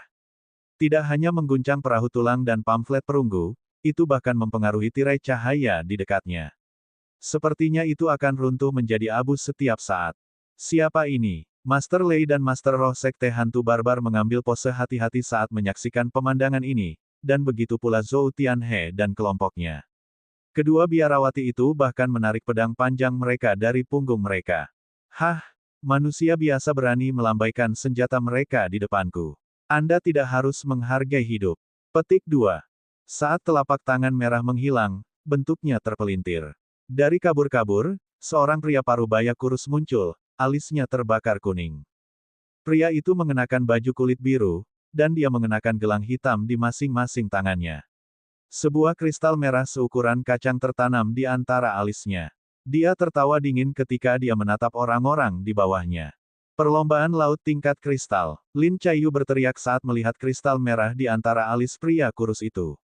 Dia segera menjentikkan jarinya dan udara hitam di permukaan perahu berguling-guling, memunculkan tirai cahaya hitam yang menyelimuti seluruh perahu. Melihat ini, Zhou Tianhe menarik napas dalam-dalam. Dia kemudian membuka mulutnya lebar-lebar tiba-tiba, menembakkan pisau kristal hijau kusam. Berputar-putar di sekitar tubuhnya, itu berubah menjadi garis panjang beberapa meter. Membungkus Hu Chunniang dan dua gadis di sampingnya, garis itu menggelegar ke kejauhan. Teknik pedang. Manusia, Anda berharap untuk melarikan diri dari tuan ketiga hanya dengan ini. Penghinaan terlihat pada pria kurus itu. Dengan gerakan lengannya, dia menembakkan satu telapak tangannya ke depan ke udara. Sebuah embusan bisa terdengar. Lampu merah menyala di langit di atas garis dan telapak tangan merah raksasa muncul dengan kilatan sekali lagi. Itu meluncur ke bawah. Garis hijau menghindar seperti orang gila tetapi telapak tangan merah tua itu memiliki gravitasi tak berbentuk yang menekannya. Beberapa kilatan kemudian, garis itu menghentikan semua gerakan. Garis itu runtuh dan Zhou Tianhe muncul kembali bersama kelompoknya, wajah mereka terkejut. Melihat ini, wajah pria kurus itu menjadi buas. Menekuk jari-jari di telapak tangannya yang terentang, dia akan menghancurkan semua orang di garis menjadi debu. Pada saat itu, suara renyah datang dari udara di dekatnya, dan seberkas cahaya perak yang menyilaukan datang terbang. Dengan putaran di sekitar telapak merah, itu memotong 3 jari dengan satu pukulan. Dengan kabur, telapak tangan raksasa itu menghilang. Pria kurus itu mendengus dingin. 3 jarinya sendiri juga terlepas dari telapak tangannya yang terentang, namun tidak ada setetes darah pun yang terlihat. Dalam sekejap, lampu hijau memadat, dan 3 jari baru tumbuh. Siapa ini? Tunjukkan dirimu. Pria kurus itu meledak dengan amarah saat dia menembak ke udara dengan cahaya perak dari tangannya yang lain. Dengan gemuruh, kekuatan tak terlihat melesat keluar dengan keras, seolah-olah merobek segala sesuatu di udara hingga hancur. Dengan suara tajam lainnya, bilah perak keluar dari sisi lain. Dengan putaran, hampir 100 lampu perak terbang keluar, memutar-mutar tarian yang keras. Tampaknya kekuatan yang luar biasa akan jatuh ke dalam ketiadaan sebelum serangan gila dari lampu pedang. Pada saat yang sama, banyak cahaya bilah bertemu, membentuk bilah perak sekali lagi. Udara di belakang pedang berdesir, dan seorang gadis dengan pakaian istana muncul. Dia memiliki mata seperti kristal, wajahnya tanpa emosi. Bibi bela diri Ye. Melihat bentuk sebenarnya dari gadis dalam pakaian istana, Zhou Tianhe mengeluarkan suaranya secara tidak sengaja saat 2 gadis sekte bulan lainnya yang bersamanya membungkuk dengan gembira. Gadis ini adalah orang yang menebas iblis tikus di depan sekte hantu barbar sebelumnya, level kristal Ye Tianmei. Praktisi pedang tingkat kristal. Pupil pria kurus itu mengecil saat dia merasakan kehadirannya, yang sama sekali tidak ingin disembunyikan oleh Ye Tianmei. Statusnya memungkinkan dia untuk memandang rendah praktisi manusia tingkat kristal biasa tetapi kelangkaan praktisi pedang tingkat kristal menganggap ketangguhan mereka, bahkan jika itu adalah manusia. Saya Ye Tianmei dari Sekte Bulan Surgawi. Melihat tingkat kultivasi Anda seharusnya cukup eksis di Sirace. Bolehkah aku mengetahui namamu? Ye Tianmei bertanya dengan dingin sambil menatap pria kurus itu, wajahnya tanpa emosi. Kamu Tianmei, Andalah yang mencapai tingkat kristal hanya dalam 100 tahun, penatua dari Sekte Bulan Surgawi itu. Saya peringkat ketiga dari klan Skala Merah, Anda dapat memanggil saya sebagai Merah Ketiga. Pria kurus itu menjawab setelah beberapa saat terdiam. Seorang rekan dari klan Skala Merah. Apa yang membawa Anda ke sini ke negara Dasuan, dan mengapa Anda menggertak anggota sekte kami yang lebih muda? Ye Tianmei bertanya, alisnya terangkat. Itu, pria kurus itu berhenti, tidak yakin harus berkata apa. Plot Sirace yang mereka lakukan pada royalti negara Dayuan bukanlah sesuatu untuk dibagikan secara publik. Pada saat itu, tawa ringan terdengar dari kejauhan. Penatua, alasan kunjunganku dan paman ketigaku adalah untuk menjemput beberapa anggota klan kami yang tertinggal di negara ini beberapa tahun yang lalu. Serangan paman ketiga saya barusan adalah lelucon sederhana, tidak ada maksud sebenarnya di baliknya. Petik 2. Tepat ketika suara itu mencapai mereka, cahaya putih melintas dari kejauhan, diikuti oleh kedatangan kapal giok putih yang tiba-tiba. Itu menutupi jarak dalam ledakan kabur, mencapai udara di atas istana dalam waktu singkat. Di bagian depan kapal berdiri seorang gadis dengan pakaian istana putih. Agak jauh di belakangnya berdiri seorang pria lembut, berusia sekitar 20 tahun, dan seorang pria tua, tinggi dan tangguh. Siapa kamu, untuk berpikir bahwa salah satu dari generasi muda dapat mengganggu kita seperti ini? Mata Ye Tianmei berkilat setelah mendengar kata-katanya, menyerbu ke arah kapal putih dengan energinya yang luar biasa. Bab 217 mengatur pertempuran. Melihat ini, Kulit si merah ketiga berubah drastis. Dia ingin sekali lagi membantu tetapi sudah terlambat. Tepat pada saat ini, seberkas cahaya biru terbang dari gadis yang mengenakan jubah kekaisaran putih. Setelah berputar di udara, itu berubah menjadi sosok tua, setengah manusia dan setengah ikan. Mahkota karang merah tua diletakkan di kepalanya dan jubah hijau giok melilit tubuhnya.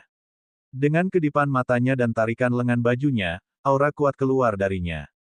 Ada suara, puh. Kedua aura itu bertabrakan, dan memenuhi udara di sekitarnya dengan suara, weng-weng, dan menghasilkan gelombang seismik dengan kekuatan yang mengejutkan, meniup perahu giok ke belakang sedikit.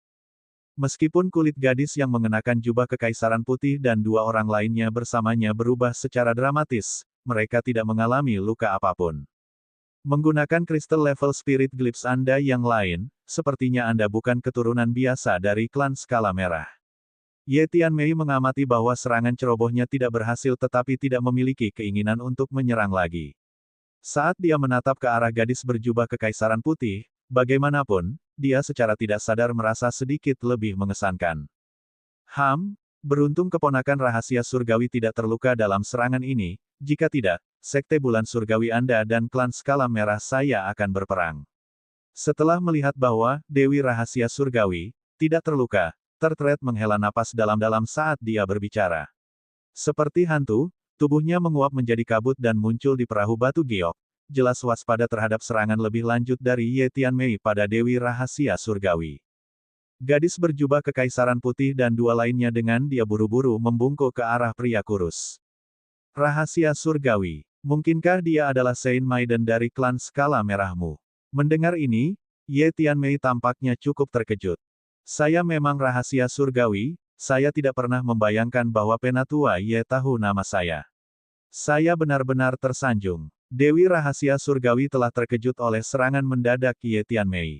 Namun, ketika merah ketiga muncul di perahu batu giok, hatinya sekali lagi menjadi keras. Aku ingat, saya tidak peduli bahwa Anda menipu para penggarap longgar di negara Haiyue tetapi jika Anda mencoba teknik yang sama di negara Dasuan kami, bahkan jika Anda adalah Saint Maiden klan skala merah, saya akan membunuh Anda sekaligus. Mendengar kata-kata ini, Ye Tianmei mendengus dingin. Kata-kata rekan Ye adalah ancaman tepat di depanku. Meskipun merah ketiga sangat takut pada Ye Tianmei, dia tidak bisa menahan diri untuk mengungkapkan kemarahannya setelah mendengar kata-katanya.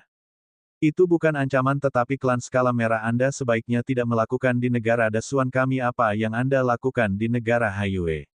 Juga, apa yang dikatakan Saint Maiden milikmu ini tentang mengambil kembali rasmu yang tersisa di Suanjing. Apakah kita, 5 sekte, buta? Dia berani mengucapkan kata-kata yang hanya bisa membodohi seorang anak, di hadapanku.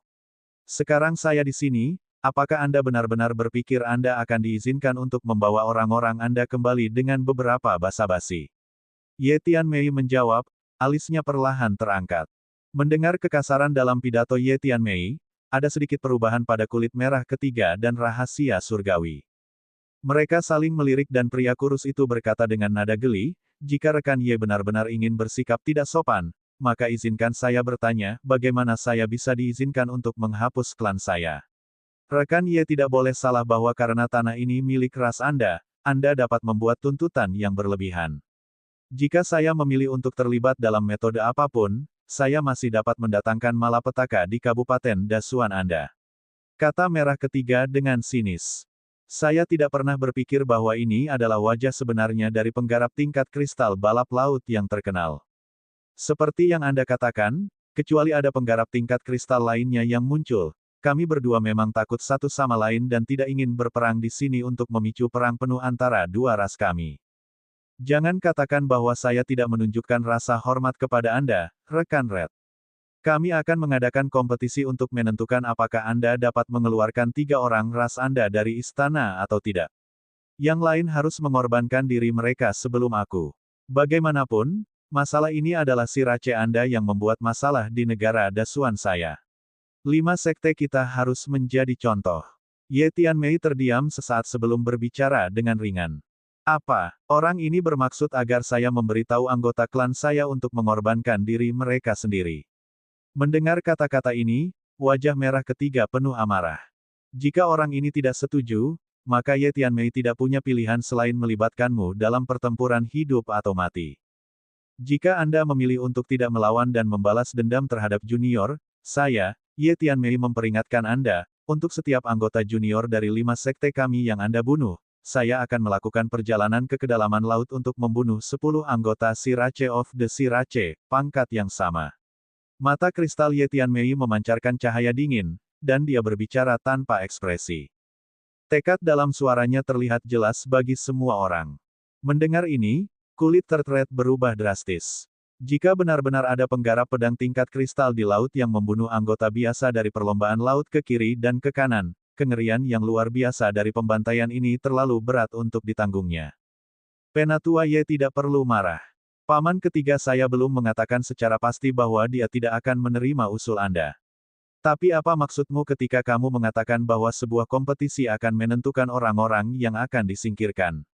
Dewi Rahasia Surgawi, alis terangkat, tiba-tiba bertanya dengan sedikit senyum. Sederhana, sebentar lagi, Anda akan memilih 3 anggota ras Anda yang ingin Anda singkirkan dari istana. Mereka kemudian akan berhadapan dengan anggota dengan peringkat yang sama dari 2 sekte kita. Jika mereka menang, mereka bisa pergi bersamamu. Jika mereka kalah, mereka akan tetap di sini selamanya. Ye Tianmei menjawab dengan tenang. 3 tidak cukup, itu pasti 10. Ekspresi kontemplatif muncul di wajah Dewi Rahasia Surgawi sebelum dia berbicara tanpa ragu-ragu. Saya tidak akan mengizinkan 10. Yang paling saya izinkan adalah 5. Bukan 1 lagi. Alisnya berkerut, Ye Tianmei berbicara dengan dingin. Lalu 5 itu. Namun, tidak perlu bagi mereka untuk bertarung satu per satu. Bagaimana kalau mereka semua bertarung bersama? Setelah beberapa saat mempertimbangkan, Dewi Rahasia Surgawi menjawab dalam satu napas. Bertarung bersama. Sepertinya Anda ingin mereka semua binasa atau semuanya pergi sebagai satu. Baiklah, saya terima. Keponakan Rahasia Surgawi, bagaimana Anda bisa menyetujui ini? Bagaimana jika mereka? Baiklah, karena kita sudah menyelesaikan pertempuran kelompok, biarkan saja. Wajah merah ketiga menjadi gelap, dia ingin mengatakan sesuatu, tetapi setelah Dewi Rahasia Surgawi tiba-tiba mengatakan sesuatu kepadanya, ekspresinya berubah saat dia setuju, dan mengubah arah. Nah, kamu dapat mengirim seseorang ke istana untuk meminta junior itu menghilangkan penghalang. Kemudian, setelah waktu yang dibutuhkan untuk membakar dupa, mereka akan bertempur di luar istana. Meskipun Ye Tianmei berpikir aneh bahwa Third berubah pikiran, pada titik ini tidak ada yang bisa dinegosiasikan lebih lanjut. Selain itu, dia sangat yakin tentang hasil dari pertempuran ini.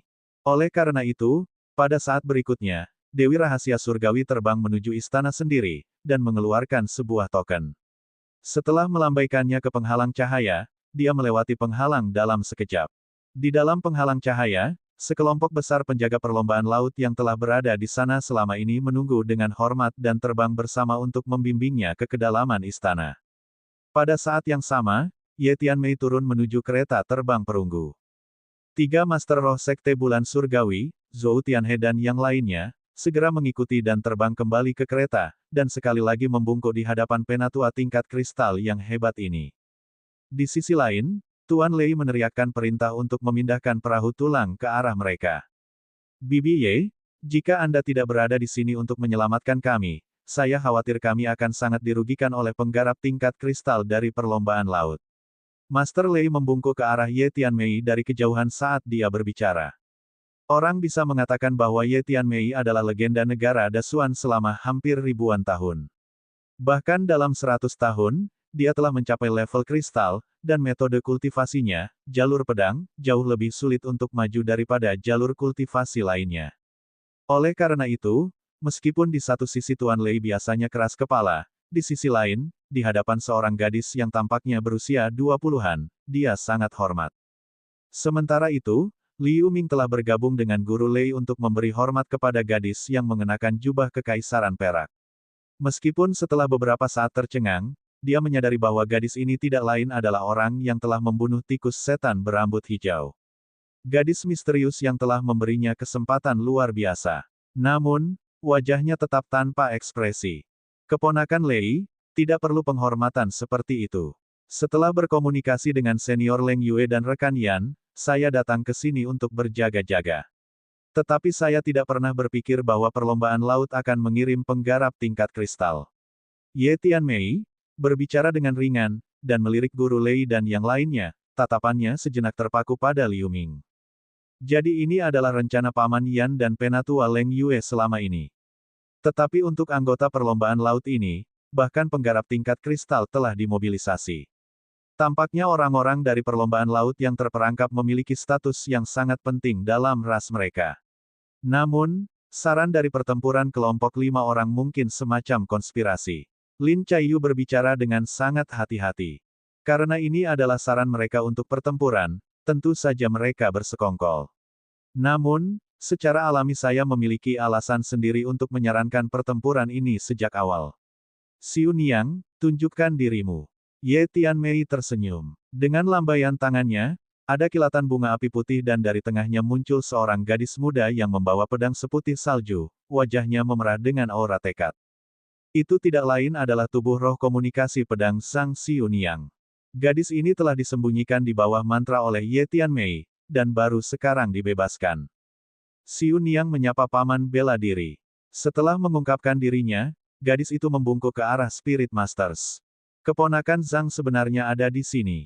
Sekarang kita pasti akan memenangkan pertempuran ini tanpa keraguan. Lagi pula, apakah keponakan Zhang tidak bersiap untuk menjalani retret pelatihan untuk mendorong alam Master Roh, kan? Mengapa Bibi Ye membawanya ke sini? Kultivator wanita berusia 30-an dari Sekte Bulan Surgawi itu pada awalnya cukup senang dengan apa yang dia lihat sebelum sedikit keraguan muncul di wajahnya. Saya membawa Xiu Niang karena saya mendengar bahwa baru-baru ini ada bintang surgawi Aura Qi di Xuanjing.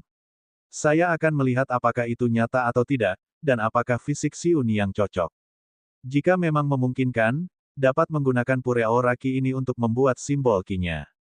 Ye Tianmei berbicara dengan nada tak tergoyahkan. Saya melihat, bagaimana kalau kita membiarkan keponakan Hu mengurus Aura Qi bintang surgawi. Dia adalah murid pengawas Xuanjing, menemukan pure Aura Qi akan mudah baginya. Zhou Tianhe mendengarkan sebelum menanggapi dengan hormat.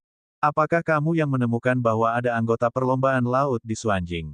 Oh, kamu dan Xiu Niang adalah sepupu. Hebat, jika Anda dapat menemukan jatuhnya Aura Qi bintang surgawi untuk saya dapat menjadikan Anda sebagai murid budidaya pedang saya selama 2 tahun. Selain itu, mengapa Anda tidak melayani sebagai salah satu dari 5 dalam pertempuran? Setelah diam-diam mengucapkan 2 kalimat ini kepada Zhang Xiu Niang, dia melirik ke samping ke arah Hu Chun Niang, dan wajahnya menunjukkan sedikit keramahan untuk pertama kalinya. Bab 218 Pertempuran, Bagian 1. Terima kasih banyak atas pengakuan Penatua Ye. Saya benar-benar akan memberikan segalanya. Hu Chunniang tahu bahwa Zhang Xiuniang telah memujinya dengan tetua Ye secara rahasia dan membungkuk, berbicara dengan sangat gembira. Jika dia bisa melayani sebagai murid budidaya pedang Elder Ye, manfaatnya tidak akan ada habisnya. Untuk kompetisi ini, selain 2 dari sekte saya, Hu Chunniang dan Xiu Niang, bagaimana kalau kita memilih 3 murid yang tersisa dari sekte hantu barbar Anda? Lagi pula, Tian dia belum membawa terlalu banyak murid tingkat utusan roh bersama mereka, kali ini. Ye Tianmei berbalik dan berkata kepada Tuan Lei. Jangan khawatir, Penatua Ye. Selain 4 Master Roh, kami juga telah membawa lebih dari 10 murid utusan roh dari sekte saya, semuanya dengan kekuatan besar. Tuan Lei sedikit gemetar sebelum menjawab dengan hormat. Bagus sekali. Kalau begitu, pilih 3 yang terbaik di antara mereka, dan sebentar lagi mereka akan bergabung dengan 2 lainnya, Xiu Niang dan yang lainnya, dalam menghadapi musuh. Ye Tianmei berbicara tanpa banyak berpikir. Tuan Lei secara alami menyuarakan persetujuannya sebagai tanggapan, lalu berbalik dan menyalak perintah. Sesaat kemudian, 10 murid lingkaran dalam yang berdiri di belakang perahu tulang melangkah maju dan berbaris berdampingan. Murid-murid ini semuanya dari berbagai usia, yang termuda baru berusia 20-an sedangkan yang tertua berusia 40 atau 50 tahun, tetapi aura mereka semua luar biasa. Sekilas, Liu Ming menyadari bahwa dia mengenali salah satu dari mereka. Itu tidak lain adalah Du Hai. Tentu saja Du Hai melihat Liu Ming juga, tapi hanya mengangguk kecil ke arahnya, dan tidak menunjukkan emosi lagi. Seperti yang telah Anda dengar, kelanjutan dari 2 sekte kami bergantung pada kompetisi ini. Saya harus memilih yang terkuat di antara Anda untuk pergi berperang. Feng Long, Du Hai, Bai Chongtian, kalian bertiga akan pergi berperang. Guru Lei menatap para murid sebelum berbicara dengan perasaan final. Liu Ming dan dua orang lainnya dengan dia segera membungkuk ke depan sebagai tanggapan. Murid bernama Feng Long adalah seorang pria besar berusia 40 tahun. Melihat bahwa dia tidak terpengaruh oleh kata-kata ini, orang dapat mengatakan bahwa dia bukan murid biasa. Liu Ming menghela nafas diam-diam di benaknya. Awalnya dia telah merencanakan dukungan dari sekte untuk datang, karena ini kemudian akan berhenti menjadi masalah baginya untuk ditangani sendiri, tetapi dia tidak pernah membayangkan bahwa peringkat setinggi Crystal Level Spirit Masters akan terlibat, dan dua pada saat itu. Itu berarti dia pasti perlu mengambil tindakan lebih lanjut. Kalian bertiga, dengarkan. Ajukan langkah terbaikmu dalam kompetisi melawan ras laut ini, dan sekte akan menghadiahimu dengan mahal, tidak ada ampun dalam menghukummu. Tuan Lei berbicara, wajahnya menjadi gelap. Liu Ming dan dua lainnya, ketakutan, segera menyuarakan persetujuan mereka. Master Lei menerbangkan mereka bertiga ke kereta terbang perunggu. Ini adalah 3 murid yang telah kamu pilih dari sekte hantu barbarmu, MHMM, semua utusan roh terlambat, tidak terlalu buruk. Kamu memiliki satu pekerjaan, dan itu sederhana, ikat musuh selama mungkin dan biarkan Xiun yang merawat mereka satu persatu, para anggota ras laut. Ye Tianmei menatap Liu Ming dan dua lainnya, saat dia berbicara dengan ringan. Meskipun Du Hai dan Feng Long tidak tahu siapa yang disebut Zhang Xiunyang ini, di bawah tatapan Master Roh tingkat kristal seperti Ye Tianmei, bahkan jika mereka ingin mengatakan tidak, mereka bahkan tidak akan berhasil, untuk N. Liu Ming juga mengangguk diam-diam. Oke bagus. Sudah hampir waktunya. Kalian semua siapkan aura kalian, pertempuran akan segera dimulai. Dengan satu baris terakhir, Ye Tianmei berbalik dari 5 pejuang untuk menghadapi pria kurus, yang melayang di udara di tempat lain.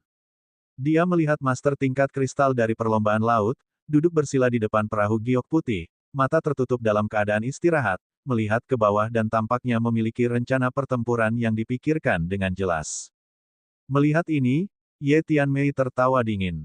Pada saat ini, penghalang cahaya biru tebal yang menyelimuti istana tiba-tiba menjadi kabur, berubah menjadi percikan spiritual yang menyebar dan menghilang.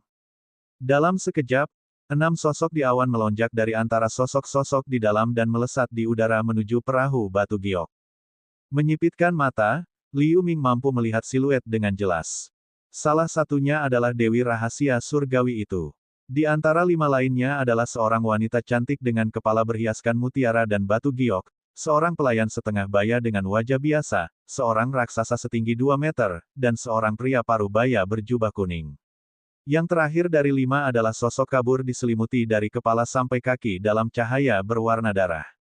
Melihat ini, Liu Ming merasakan gelombang ketakutan di hatinya. Sementara dia tidak bisa menempatkan yang lain, dia mengidentifikasi Permaisuri Dong dan Kaisar Xuanzi dengan satu pandangan. Karena mereka adalah orang yang paling menonjol di Xuanjing, dia telah melihat gambar mereka di materi yang relevan sejak lama. Salam Paman Ketiga. Permaisuri Dong jatuh ke dek kapal giok dalam satu gerakan, segera membungkuk di depan tertret. Gadis konyol dari keluarga Dong, kali ini kamu benar-benar gagal. Jika kamu tidak mengirim kabar tentang garis keturunan kerajaan Xuanzi, klan skala merahku tidak akan terlibat dengan klan skala hijaumu. Tapi jika apa yang kamu katakan itu benar, bisakah darah bangsawan benar-benar mengalir di pembuluh darah anak ini? Tertret pertama-tama berbicara dengan ringan sebelum menatap Xuanzi dan bertanya perlahan. Jangan khawatir, Paman Ketiga Merah, aku salah satu ras laut. Bagaimana aku berani membuat klaim palsu dalam situasi seperti ini? Xuanzi, rentangkan tanganmu. Permaisuri Dong pertama-tama menjawab dengan hormat sebelum mengarahkan suaranya ke arah Xuanzi.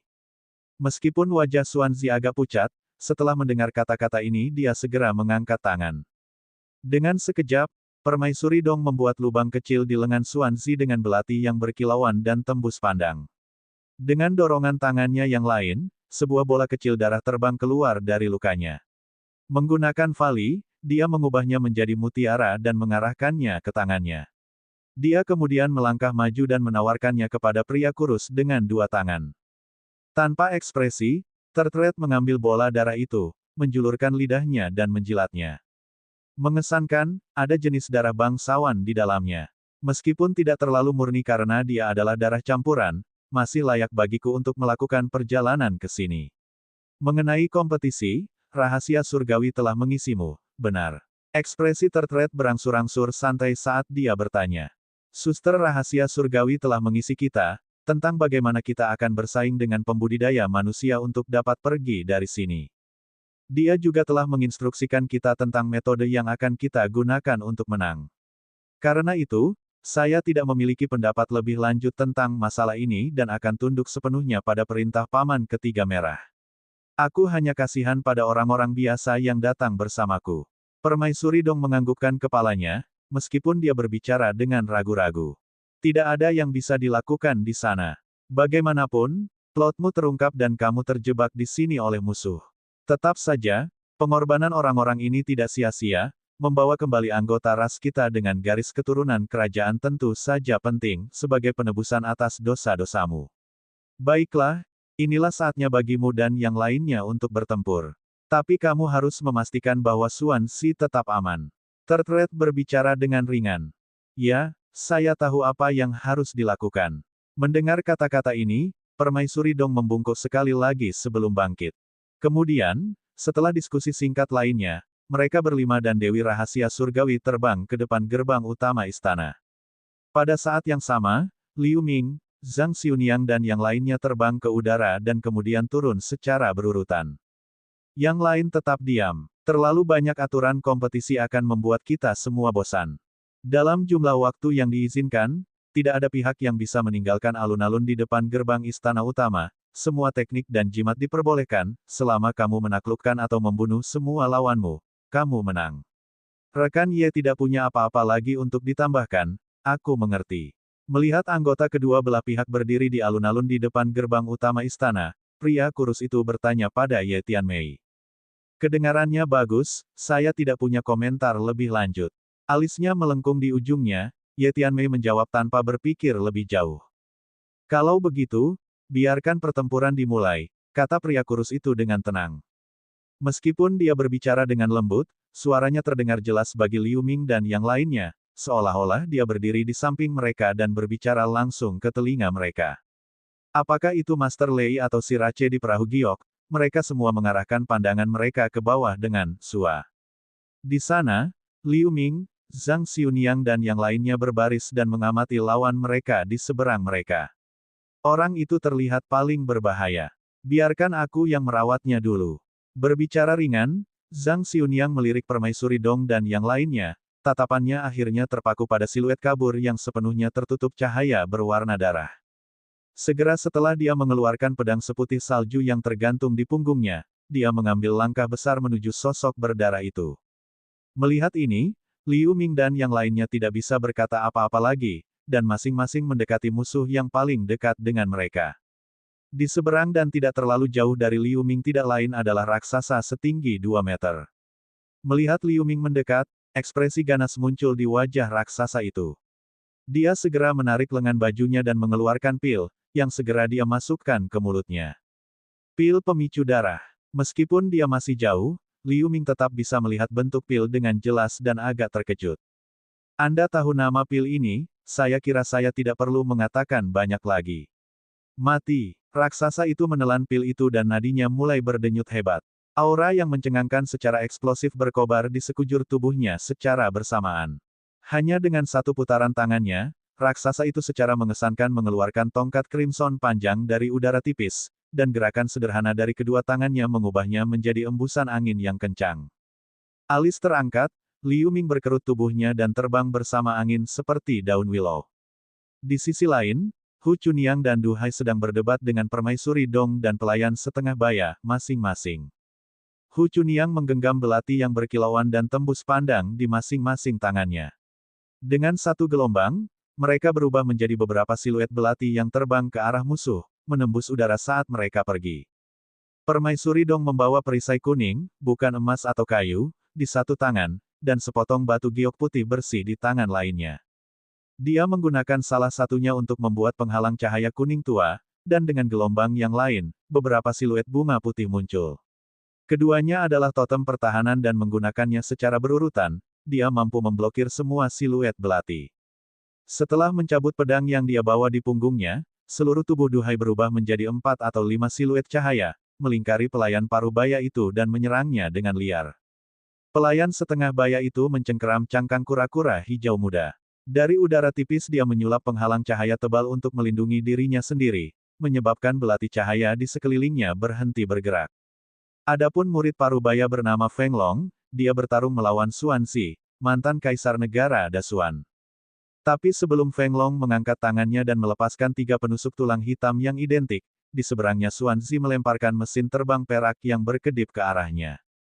Dengan ledakan, mesin terbang itu menjadi kabur dan berubah menjadi sosok hiu putih keperakan, dengan keras mengunyah ke arah Feng Long saat itu meluncur ke arahnya. Ketakutan, semua yang bisa dilakukan Feng Long adalah dengan tergesa-gesa menggunakan salah satu penusuk, yang berubah menjadi bola cahaya hitam dan mengelilinginya, untuk sementara menangkis sosok hiu putih yang sangat ganas ini. Bab 219 Pertempuran, Bagian 2. Sosok hiu yang berongga menari di udara, berkali-kali lebih gesit daripada hiu sungguhan, dan kepalanya mengenai penusuk tulang saat cahaya hitam dari permukaan penusuk melintas dalam hiruk-pikuk. Feng Long panik dan dengan gila-gilaan mendorong vali tubuhnya. Dia menunjuk 10 jari ke udara dan menumbuhkan 3 penusuk tulang dengan beberapa kelipatan sebelum mereka nyaris memblokir serangan hiu putih. Meskipun ada 4 pertempuran yang terjadi, baik Ye Tianmei dan Tertret bahkan tidak memberi mereka satu pandangan pun. Mereka semua menatap wanita yang sedang berjalan menuju sosok bayangan berwarna darah. Ye Tianmei merasa sangat yakin tentang potensi dan kekuatan muridnya. Meskipun itu adalah pertama kalinya pria kurus itu bertemu Zhang Xiunyang, dengan jumlah kekuatan mental master level kristal yang menakutkan, dia mendeteksi energi pedang yang menunggu untuk dilepaskan dari wanita itu, dan dengan kaget dia berhenti memperhatikan orang lain setelah ini, penemuan. Mereka berdua sangat jelas tahu bahwa kunci kemenangan bergantung pada wanita ini. Zhang Xiunyang memegang pedangnya di satu tangan dan dia berjalan sejauh 7 hingga 8 kaki dari sosok bayangan berdarah itu. Tepat saat dia berhenti berjalan, pedang panjang putih salju di tangannya melepaskan rasa dingin yang mengerikan ke sekitarnya bersama dengan suara mendengung yang datang dari pedang. Diam-diam lapisan tipis es sebening kristal terbentuk di tanah batu hijau di sekitarnya. Ketika Tertret melihat ini, wajahnya agak jelek. Dia kemudian tiba-tiba mengangkat kepalanya dan berkata dengan dingin kepada Ye Tianmei. Totem atribut es ini secara khusus menahan kita dari si Rache. Melihat tubuh gadis ini penuh dengan energi pedang, dia jelas merupakan murid inti dari sektemu. Sepertinya Anda pasti sengaja merencanakan ini. Kalau tidak, mengapa murid inti seperti dia melakukan alih-alih berlatih di tanah rahasia sekte Anda? Petik 2. Tidak sengaja, saya hanya membawa generasi muda ini untuk mendapatkan pengalaman baru, dan tidak tahu bahwa kami akan melihat Anda di sini. Dan sejak kapan rasmu mulai berlatih metode kultivasi iblis? Aku ingin tahu teknik iblis macam apa dengan aura iblis sebanyak ini. Ye Tianmei menatap sosok dalam cahaya berwarna darah dengan matanya menunjukkan sedikit ketidakpastian. Mata ketiga merah sedikit bersinar dan berkata, saya tidak perlu memberitahu Anda apa metode kultivasi itu, Anda akan segera melihatnya. Mata Ye Tianmei menyipit dan berhenti berbicara setelah dia melihat situasinya. Pada saat ini, pergelangan tangan Zhang Xiunyang bergetar dan menimbulkan ledakan keras. Tanpa peringatan sebelumnya, lebih dari selusin benang cahaya pedang padat terbentuk dan menebas ke arah sosok berdarah itu. Sosok dalam cahaya berwarna darah tidak menghindari serangan sengit ini tetapi bergegas menuju benang cahaya pedang yang padat sambil mengeluarkan suara peluit yang aneh. Gerakannya begitu cepat sehingga dalam sekejap jarak antara dia dan gadis itu diperpendek hampir setengahnya. Gerakan aneh lawan bahkan mengejutkan seorang jenius dengan tubuh roh komunikasi pedang seperti Zhang Xiunyang. Namun, dia tidak biasa, dan dia tanpa sadar meluncur beberapa langkah ke belakang dan pada saat yang sama membuat tebasan ke depan dengan pedang di tangannya. Lebih dari selusin benang cahaya pedang padat memadat dan membentuk jaring pedang di bawah pengaruh pedang panjang putih salju, dan menutupi sosok berdarah yang bergegas. Dalam sekejap, jaring pedang mengiris sosok berdarah menjadi selusin bagian, dan mengungkapkan penampilan orang itu. Dia adalah pria berpenampilan normal sekitar usia 20-an tetapi bagian bawah tubuhnya tidak berubah menjadi ekor ikan sementara bagian atas tubuhnya ditutupi sisik hijau, dan matanya semerah darah. Zhang Xiunyang terkejut telah mengalahkan musuh yang kuat dengan begitu mudah. Tapi kemudian tiba-tiba, bola darah memantul keluar dari mayat yang rusak dan setelah kabur itu berubah menjadi sekelompok benang darah yang mengarah ke wanita itu. Dalam keterkejutan Zhang Xiunyang menggerakkan pergelangan tangannya dan membuat lingkaran di depannya dengan pedang panjang putih salju dalam upaya untuk memblokir serangan dari kumpulan benang darah. Tapi tiba-tiba kumpulan benang darah pecah menjadi potongan-potongan kecil di udara dan membentuk tulisan merah darah yang tak terhitung jumlahnya yang berkibar di udara. Ketika Zhang Xiunyang akhirnya menyadari apa yang sedang terjadi, formasi prasasti raksasa telah terbentuk dan menjebaknya di tengah. Dia tercengang dan pedang di tangannya bergetar, saat dia mencoba melarikan diri dengan menjadi satu dengan pedang. Tapi sudah terlambat. Saat prasasti berdarah terbentuk, lapisan cahaya berwarna darah terbentuk bersama dengan suara dengungan dan menjebaknya di dalam lapisan dinding cahaya. Pada saat yang sama, Zhang Xiunyang merasakan beban di tubuhnya. Pengekangan tak terlihat dikenakan padanya dan membuat gerakannya belasan kali lebih lambat dari sebelumnya, dan tampak seolah-olah dia berjuang untuk menggerakkan jari-jarinya. Secara alami wajahnya berubah secara dramatis dan segera mengubah pedang di tangannya menjadi setengah lusin kaki panjangnya dengan vali tubuhnya. Dia memotong layar cahaya berwarna darah tanpa ragu-ragu. Ledakan. Layar cahaya berwarna darah bergetar beberapa kali dan menerima serangan tanpa menerima kerusakan apapun. Mata Ye Tianmei menyipit setelah melihat ini dan bertanya kepada Hong San dengan suara dingin, ini adalah formasi simbol darah. Itu hanya zombie, dia bukan si Rache biasa. Saya pikir Anda harus memberi saya penjelasan, rekan ketiga. Petik 2. Merah ketiga merasa gembira setelah melihat Zhang Xiunyang terjebak dalam formasi simbol darah, tetapi tidak menunjukkan emosi apapun di wajahnya dan menjawab, saat itu, rahasia keponakan surgawi meminta 5 orang untuk bertarung, tetapi tidak mengatakan bahwa mereka harus melakukannya. Semuanya dari si Rache. Kami hanya membiarkan 4 orang bertarung dalam pertempuran ini, zombie ini hanya hewan peliharaan roh yang dikendalikan oleh salah satu dari mereka. Jadi bagaimana ada yang salah dengan ini? Petik 2. Setelah mendengar jawaban seperti itu, Ye Tianmei mengerutkan alisnya tetapi langsung memulihkan ketenangannya setelah dia melirik bayangan di dalam formasi simbol darah. Jika saya benar, zombie ini belum selesai dimurnikan. Kalau tidak, bahkan seorang guru roh tidak bisa melarikan diri darinya. Tapi sekarang, sebagai produk setengah jadi, ia bahkan tidak bisa menggunakan sepertiga dari kekuatannya. Apakah Anda benar-benar berpikir formasi level ini dapat menjebak murid saya? Petik 2. Betulkah? Saya rasa formasi tingkat ini lebih dari cukup untuk menjebak murid Anda, kecuali dia telah selesai mengolah teknik pedang kekaisaran atau teknik lain dengan kekuatan serupa. Jika tidak, pria kurus itu berbicara dengan tidak percaya tetapi tepat sebelum dia menyelesaikan kalimatnya, sebuah bang keras datang dari formasi darah di bawah. Zhang Xiunyang mulai bergumam sebelum melompat ke atas, berubah menjadi kilatan putih dan menabrak layar cahaya berwarna darah, menciptakan celah tipis di atasnya. Teknik pedang kekaisaran. Pria kurus melihat adegan ini dan ekspresinya langsung menjadi sangat mendung. Tetapi ketika dia melihat Zhang Xiunyang berhenti menyerang dan mulai beristirahat setelah melayang di udara, dia tertawa dan berkata, saya sangat terkesan bahwa murid Anda sangat berbakat sehingga dia berhasil berlatih dengan sukses dalam teknik pedang kekaisaran saat berada di Spirit Apostle tingkat. Tapi itu akan memakan waktu cukup lama untuk keluar dari formasi dengan jumlah valinya. Dan pertandingan lainnya akan berakhir sebelum dia bisa keluar. Pria kurus itu melirik korek api lainnya setelah berbicara. Ye Tianmei melirik yang lain juga dan tidak mengatakan apa-apa lagi. Dalam waktu singkat, pertandingan lainnya hampir selesai. Baik Hu Chunyang dan Feng Long berada dalam posisi yang tidak menguntungkan melawan Ratu Dong dan serangan pelayan Parubaya. Ratu Dong telah menyingkirkan perisai kuningnya beberapa waktu lalu dan memegang batu giok itu dengan kedua tangannya. Saat dia melambaikan batu giok itu, cahaya putih mulai memancar darinya dan membentuk bunga seukuran mangkuk. Alat pertahanan ini menjadi senjata yang ganas saat dilemparkan ke arah Hu Chunyang. Meskipun Hu Chunyang dengan berkeringat mengayunkan dua pedang pendeknya menjadi dua cahaya yang menusuk dan penghalang berlapis demi satu di depannya, di bawah serangan bunga putih, dia masih terguncang dari serangan itu. Seolah-olah setiap bunga putih sangat berat dan Hu Chunyang hampir tidak bisa bertahan. Feng Long menghadapi udang biru raksasa baru yang panjangnya beberapa puluh kaki serta hiu berongga putih. Dia juga hanya bisa mempertahankan statusnya saat ini di bawah serangan liar dari binatang raksasa. Meskipun duhai tampaknya memiliki keuntungan menyerang layar lampu hijau dengan tebasan kilat pedangnya, wajahnya tampak mengerikan.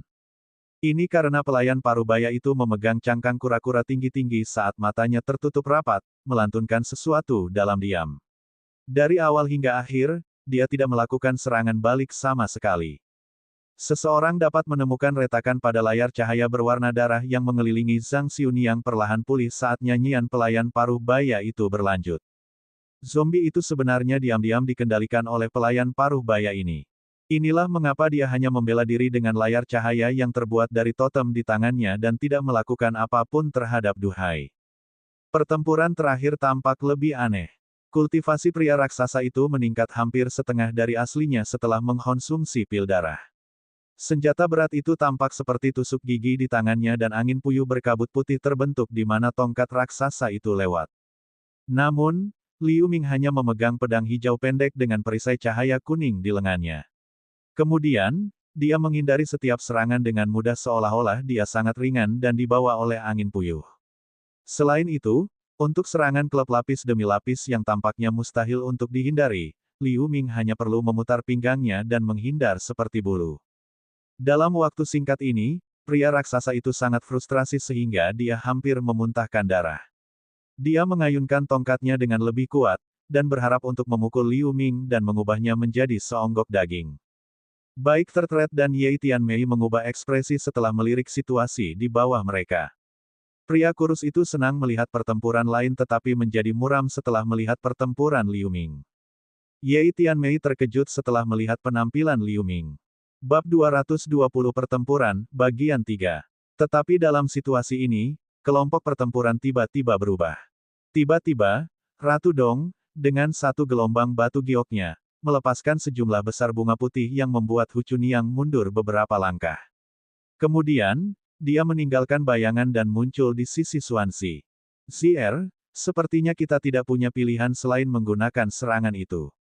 Cepat melemparkannya. Jika Anda tidak terburu-buru, saya khawatir Bibi Lin tidak akan bisa bertahan lebih lama lagi. Ratu Dong dengan cemas memberitahu Xuanzi ini. Ibu, apakah kita benar-benar harus menggunakan teknik rahasia ini? Sepertinya belum perlu, jika saya menggunakannya, konsekuensinya akan drastis. Xuanzi sambil mengatur dua bayangan binatang laut yang mengelilingi Feng Long, mendengar ucapan itu. Dengan ini, dia tidak bisa membantu tetapi terkejut dan ragu-ragu. Bodoh. Tidak bisakah kamu melihat bahwa gadis paling kuat mereka tidak akan lama sebelum menembus formasi darah? Lawan Big Zheng juga bukan orang biasa dan dia tidak akan bisa mengakhiri pertempuran dalam waktu dekat. Jika kita melewatkan kesempatan saat ini, kita ibu dan anak tidak akan memiliki tempat untuk beristirahat setelah kita mati. Anda juga tidak perlu khawatir tentang kerusakan yang terjadi pada hidup Anda. Setelah saya kembali saya akan melaporkan kepada kakek Anda dan kami secara alami akan menggunakan obat spiritual untuk membantu Anda pulih. Ratu Dong menanggapi setelah mendengar keluhan Xuanzi.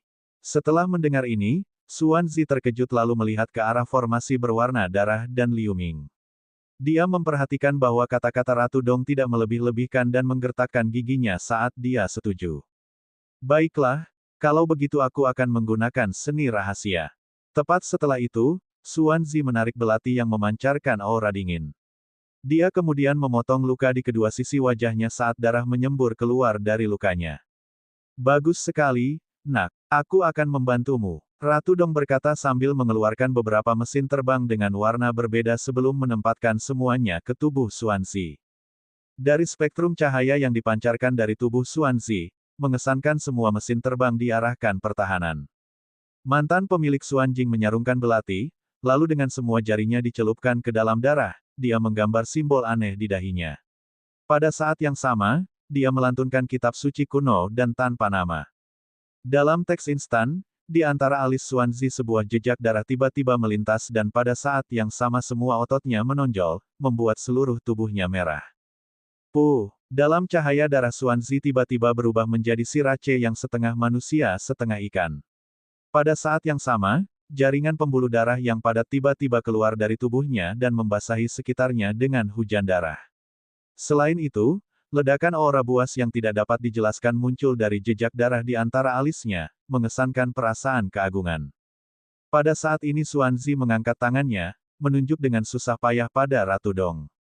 Segera aura itu mulai bergerak, bergegas menuju Ratu Dong seolah-olah itu adalah kuda liar tanpa tali. Tubuh Ratu Dong yang cantik dan dewasa berlumuran darah dan seketika aura itu menyentuh tubuhnya, dia mengeluarkan tangisan tajam. Jatuh ke tanah, dia juga berubah menjadi setengah manusia, setengah ikan. Ini mengungkapkan wajah asli Ratu Dong. Namun, di bawah pengaruh aura, tubuhnya berkembang pesat tanpa tanda-tanda berhenti. Dalam sekejap mata, dia berubah menjadi raksasa setinggi lebih dari 3 meter dan dengan satu gerakan ekornya, dia berdiri sekali lagi. Pada titik ini, wanita parubaya yang cantik meskipun memiliki wajah yang masih terlihat seperti Ratu Dong, seluruh tubuhnya ditutupi sisik ikan keperakan. Pada saat yang sama, mata merah berdarah muncul di antara alisnya. Haha, ini adalah transformasi si Jia, benar-benar sekuat yang dikatakan legenda, aku jauh lebih kuat daripada aku. Ratu Dong berkata setelah berubah menjadi si race raksasa melihat tangannya, tiba-tiba tertawa seperti orang gila. Hu Chunyang setelah menerobos bunga cahaya putih awalnya ingin terburu-buru Ratu Dong, tapi setelah melihat adegan ini, tiba-tiba tersendat selangkah. Dan pada saat yang sama, Xuanzi menyelesaikan mantranya, dua bayangan hewan laut tanpa kendali siapapun, dicabik-cabik oleh tikaman yang tak terhitung jumlahnya dari Feng Long menggunakan 3 penusuk tulangnya. Akhirnya, kedua hewan laut itu menghilang. Tapi setelah dia melihat dengan jelas tubuh besar Ratu Dong, wajahnya berubah. Dengan sekejap, dia berlari mundur, muncul di sebelah Hu Chunyang. Mereka berdua saling melirik dan mendapatkan ide untuk melawan musuh bersama, sebelum kemudian dengan hati-hati melihat monster itu. Ibu, sisanya terserah padamu. Saya, tidak akan bisa lagi mengikuti. Pada saat yang sama, Xuanzi, setelah mengucapkan mantra, menatap Ratu, tersenyum pahit. Kemudian, diikuti oleh suara, Kutong, Xuanzi ambruk ke lantai dan duduk di sana. Pada saat yang sama, hujan darah yang keluar tiba-tiba berhenti. Juga, aura buas yang tersisa benar-benar hilang. Yakinlah, saya sudah menyelesaikan transformasi si Jia yang legendaris, manusia-manusia ini, bahkan bersama-sama, tidak cocok untuk saya. Ratu Dong berkata dengan percaya diri, lalu tiba-tiba bertepuk tangan. Hong! Gelombang biru tua naik dari kedua tangannya dan dalam sekejap, berubah menjadi trisula biru tua raksasa. Ratu Dong meraih batang trisula dan dengan sedikit gerakan, cahaya biru muncul di ruang di sekitarnya sebelum langsung berubah menjadi bola air laut. Bola-bola ini kemudian mengelilingi Ratu Dong dan melayang di sekelilingnya. Hu Chunyang dan Feng Long, setelah melihat ini, terkejut sebelum menyerang pada saat yang sama. Hu Chunyang melemparkan kedua pedangnya ke atas saat dia menunjuk dengan cepat ke arah mereka. Kemudian, dua pedang berubah menjadi kabur sebelum tergelincir menjadi 2, lalu 4, sebelum membentuk lebih dari beberapa lusin bayangan pedang. Kemudian, Hu Chunyang memberi perintah, membuat semua bayangan pedang menembak dengan keras. Di sisi lain Feng Long, meludahkan mulut penuh darah esensi.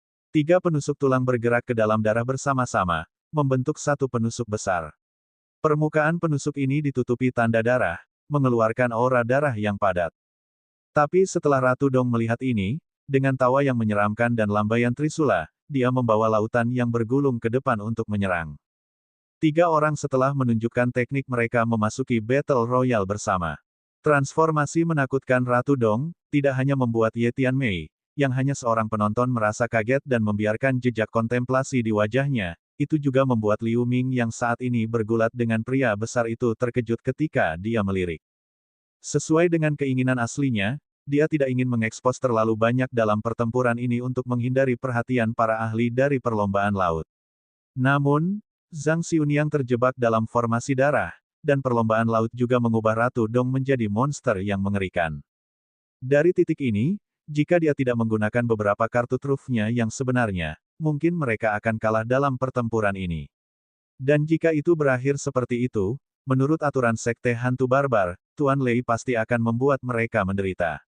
Liu Ming setelah mencapai titik ini, memiliki sedikit penurunan perhatian.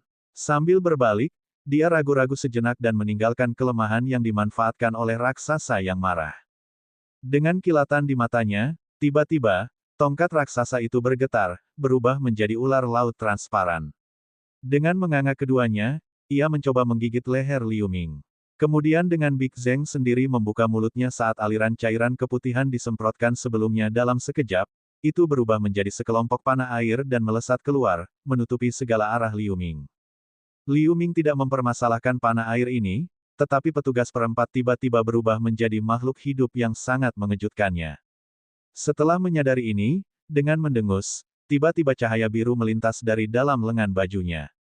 Sebuah bendera biru kecil muncul di tangannya dan dengan gelombang ke depan, sejumlah besar cahaya biru muncul. Tidak peduli apakah itu ular air atau panah air, mereka semua masuk ke dalam cahaya dan menghilang tanpa suara. Zeng besar, setelah melihat ini, tiba-tiba berteriak, bendera air esensi. Kaulah yang membunuh Wei Yu dan mencuri totem. Jadi kamu adalah salah satu dari dua yang merusak rencana kita. Setelah ledakan Big Zeng, wajahnya menjadi lebih bengkok karena marah dan dia tiba-tiba membuat tanda tangan dengan tangan. Cahaya biru muncul dari tubuhnya sebelum mengungkapkan bahwa dia berubah menjadi penampilan si Rache aslinya sebagai setengah ikan, setengah manusia. Dia kemudian menarik sebuah kantong, melemparinya dengan ganas ke Liu Ming. Mata Liu Ming berkedip lagi dan dengan lambaian, dia tiba-tiba memegang pedang biru. Dengan satu gerakan, pedang Ki beberapa kaki meledak, menabrak kantong. Hong! Kantong itu dilenyapkan, tetapi dari tengah, kilatan cahaya perak muncul yang terbang ke arah Liu Ming. Alis Liu Ming melompat dan bahkan tidak mencoba untuk mengelak. Sebaliknya, dengan lambaian pedangnya, cahaya biru baru sepanjang beberapa kaki terbang menuju cahaya perak. Dang, suara tajam berdering. Cahaya perak langsung dipantulkan tetapi dari dalam cahaya perak datang kekuatan besar, memaksa Liu Ming kembali. Pada saat ini, cahaya perak yang dipantulkan tiba-tiba berbalik ke arah Liu Ming dan terbang ke arah Liu Ming lebih cepat dari sebelumnya. Kali ini, targetnya ada di dadanya. Liu Ming sangat ketakutan, sebelum dia memantapkan dirinya, dia buru-buru melakukan tarian pedang, membentuk gelombang demi gelombang bayangan pedang biru. Gelombang suara kemudian, cahaya perak menembus lapisan bayangan pedang dan kemudian dibelokkan oleh pedang biru. Pada saat ini, Liu Ming akhirnya melihat apa itu cahaya perak. Itu sebenarnya adalah ikan terbang setengah kaki, panjang dan tipis. Tapi ikan ini perak bersinar, mulut dan kepalanya juga tajam seperti pedang, hampir memakan seluruh ikan. Tubuh belakangnya memiliki sirip transparan kecil yang mengepak seperti sayap lebah dan tiba-tiba berbalik dan menyerang Liu Ming lagi. Ikan iblis macam apa ini? Sangat kuat. Liu Ming, setelah melihat pedang birunya tidak dapat melukai ikan dan ikan masih menyerang ke arahnya, sangat terkejut. Pada saat ini, Big Zeng tiba-tiba menamparkan tanah dengan ekornya, terbang ke depan. Kemudian, dia mengulurkan tangannya sebelum mereka benar-benar berubah menjadi sepasang penjepit emas saat dia menyerang Liu Ming dengan membunuh. Bab 221 Pertempuran Laut Jia, Bagian 1. Menghadapi serangan yang begitu sengit, Liu Ming memukul kantong kulit di pinggangnya tanpa ragu-ragu.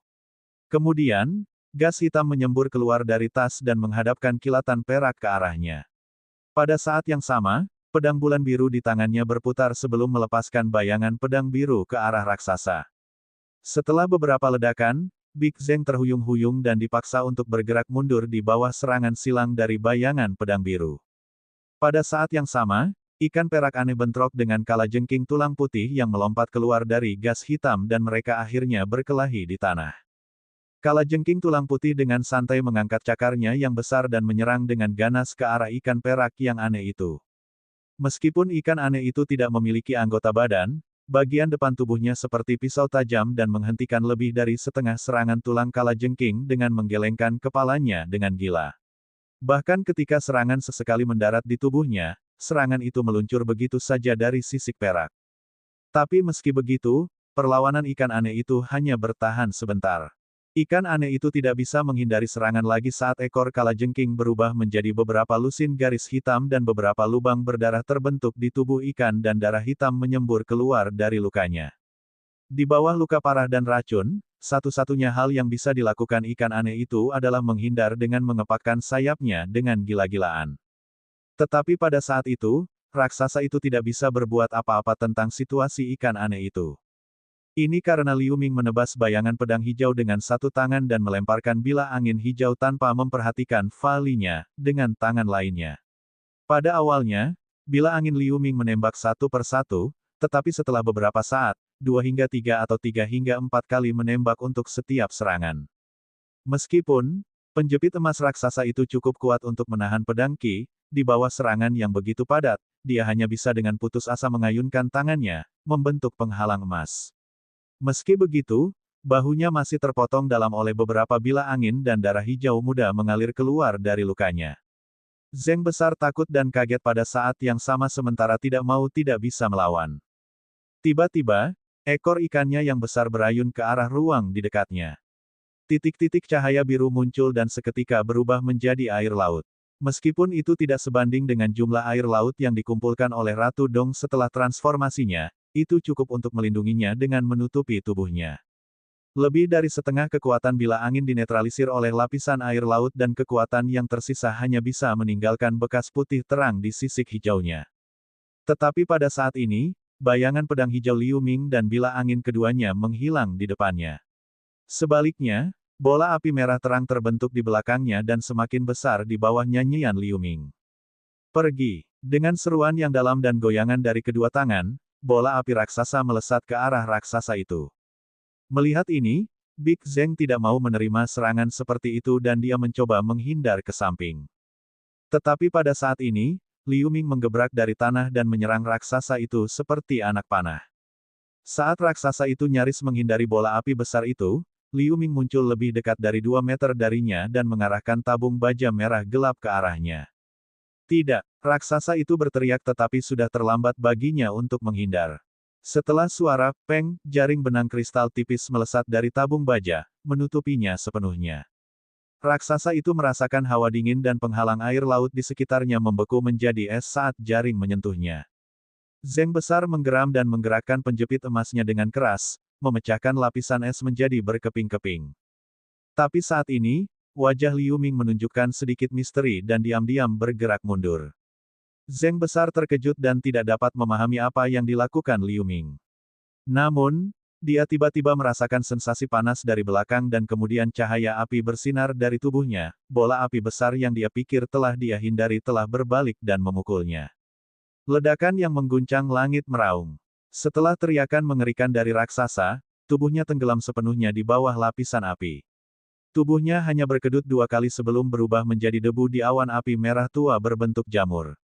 Hampir pada saat yang sama, karena ikan monster perak terhubung dengan raksasa melalui pikiran, pada saat yang sama tuannya meninggal, tubuhnya juga mengejang. Kalajengking tulang melihat kesempatan ini dan mendorongnya ke tanah dengan 2 cakar raksasanya sebelum sengatan di ekornya menyerang dalam garis hitam pekat. Meskipun ikan monster itu dari spesies langka, tubuhnya ditembus ribuan kali. Pada saat yang sama, racun di tubuhnya tidak lagi ditekan dan mengubah tubuh perak menjadi warna hitam pekat saat dagingnya mulai membusuk dengan kecepatan tinggi.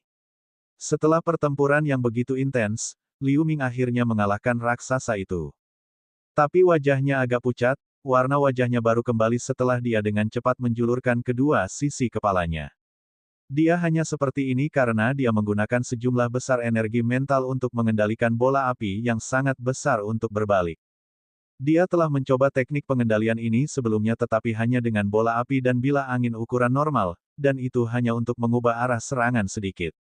Ini adalah pertama kalinya baginya untuk mengendalikan bola api raksasa sepenuhnya. Hasilnya membuatnya bahagia tetapi sejumlah besar energi mental yang dikeluarkan di luar dugaannya. Tetapi pada titik ini dia tidak peduli. Ini karena pertempuran di sisi lain telah selesai juga. Setelah tertawa keras, bayangan yang lebih kecil terbang keluar dari air laut yang berputar-putar. Itu adalah Hu Chuniang. Setelah terbang beberapa puluh meter, dia terhuyung-huyung dan jatuh ke tanah tak sadarkan diri. Tubuhnya penuh dengan luka padat, seolah-olah dia telah dipotong oleh pisau tajam yang tak terhitung jumlahnya.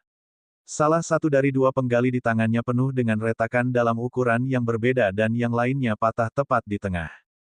Tubuh raksasa Ratu Dong setelah transformasinya muncul setelah air laut yang berputar-putar pecah. Wajahnya menunjukkan keganasan, dan pada trisula yang dia pegang adalah tubuh Feng Long, murid dari Sekte Hantu Barbar. Tanda vital pria parubaya itu telah ditembus oleh trisula tajam. Tubuhnya juga penuh luka dan tak bernyawa tergantung di trisula. Melihat ini, kilatan dingin melintas di mata Liu Ming. Si Jia, berubah dari Ratu Dong, tiba-tiba gemetar seolah-olah dia ingin bergegas menuju Hu Chunniang yang tidak sadarkan diri.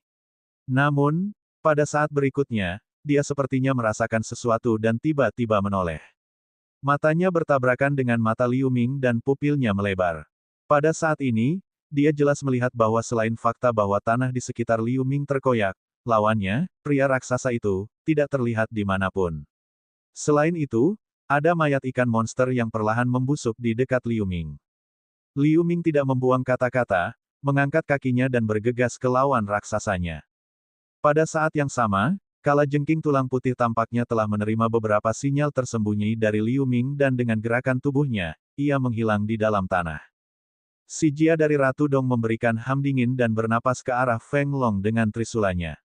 Embusan yang membekukan terbang dan mengubah mayat itu menjadi balok es. Dia sedikit menggoyangkan senjatanya dan balok es itu pecah dengan suara yang renyah. Wanita Sirace yang berubah menjadi si Jia ini memiliki wajah yang gelap.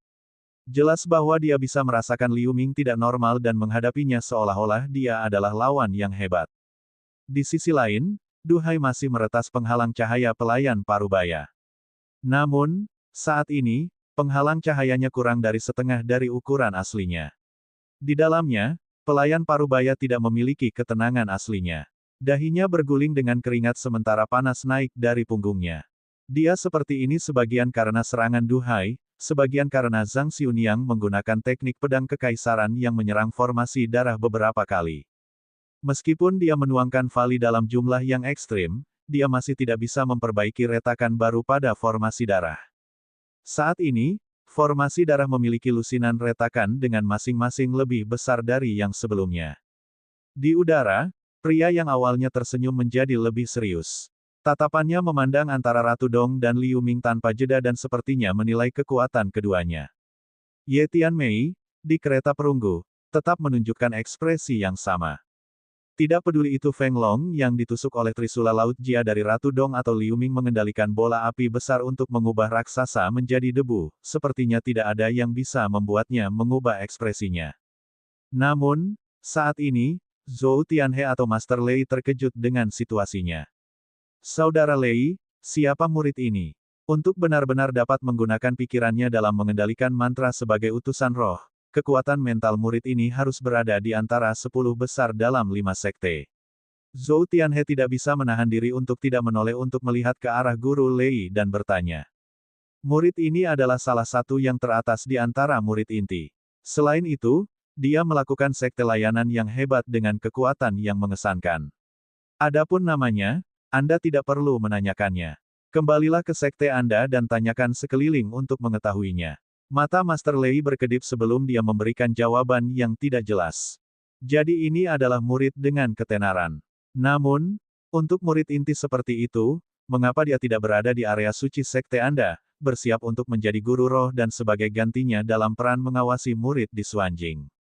Bukankah ini menyia-nyiakan bakatnya? Zhou Tianhe mendengar ini dan tiba-tiba tersenyum.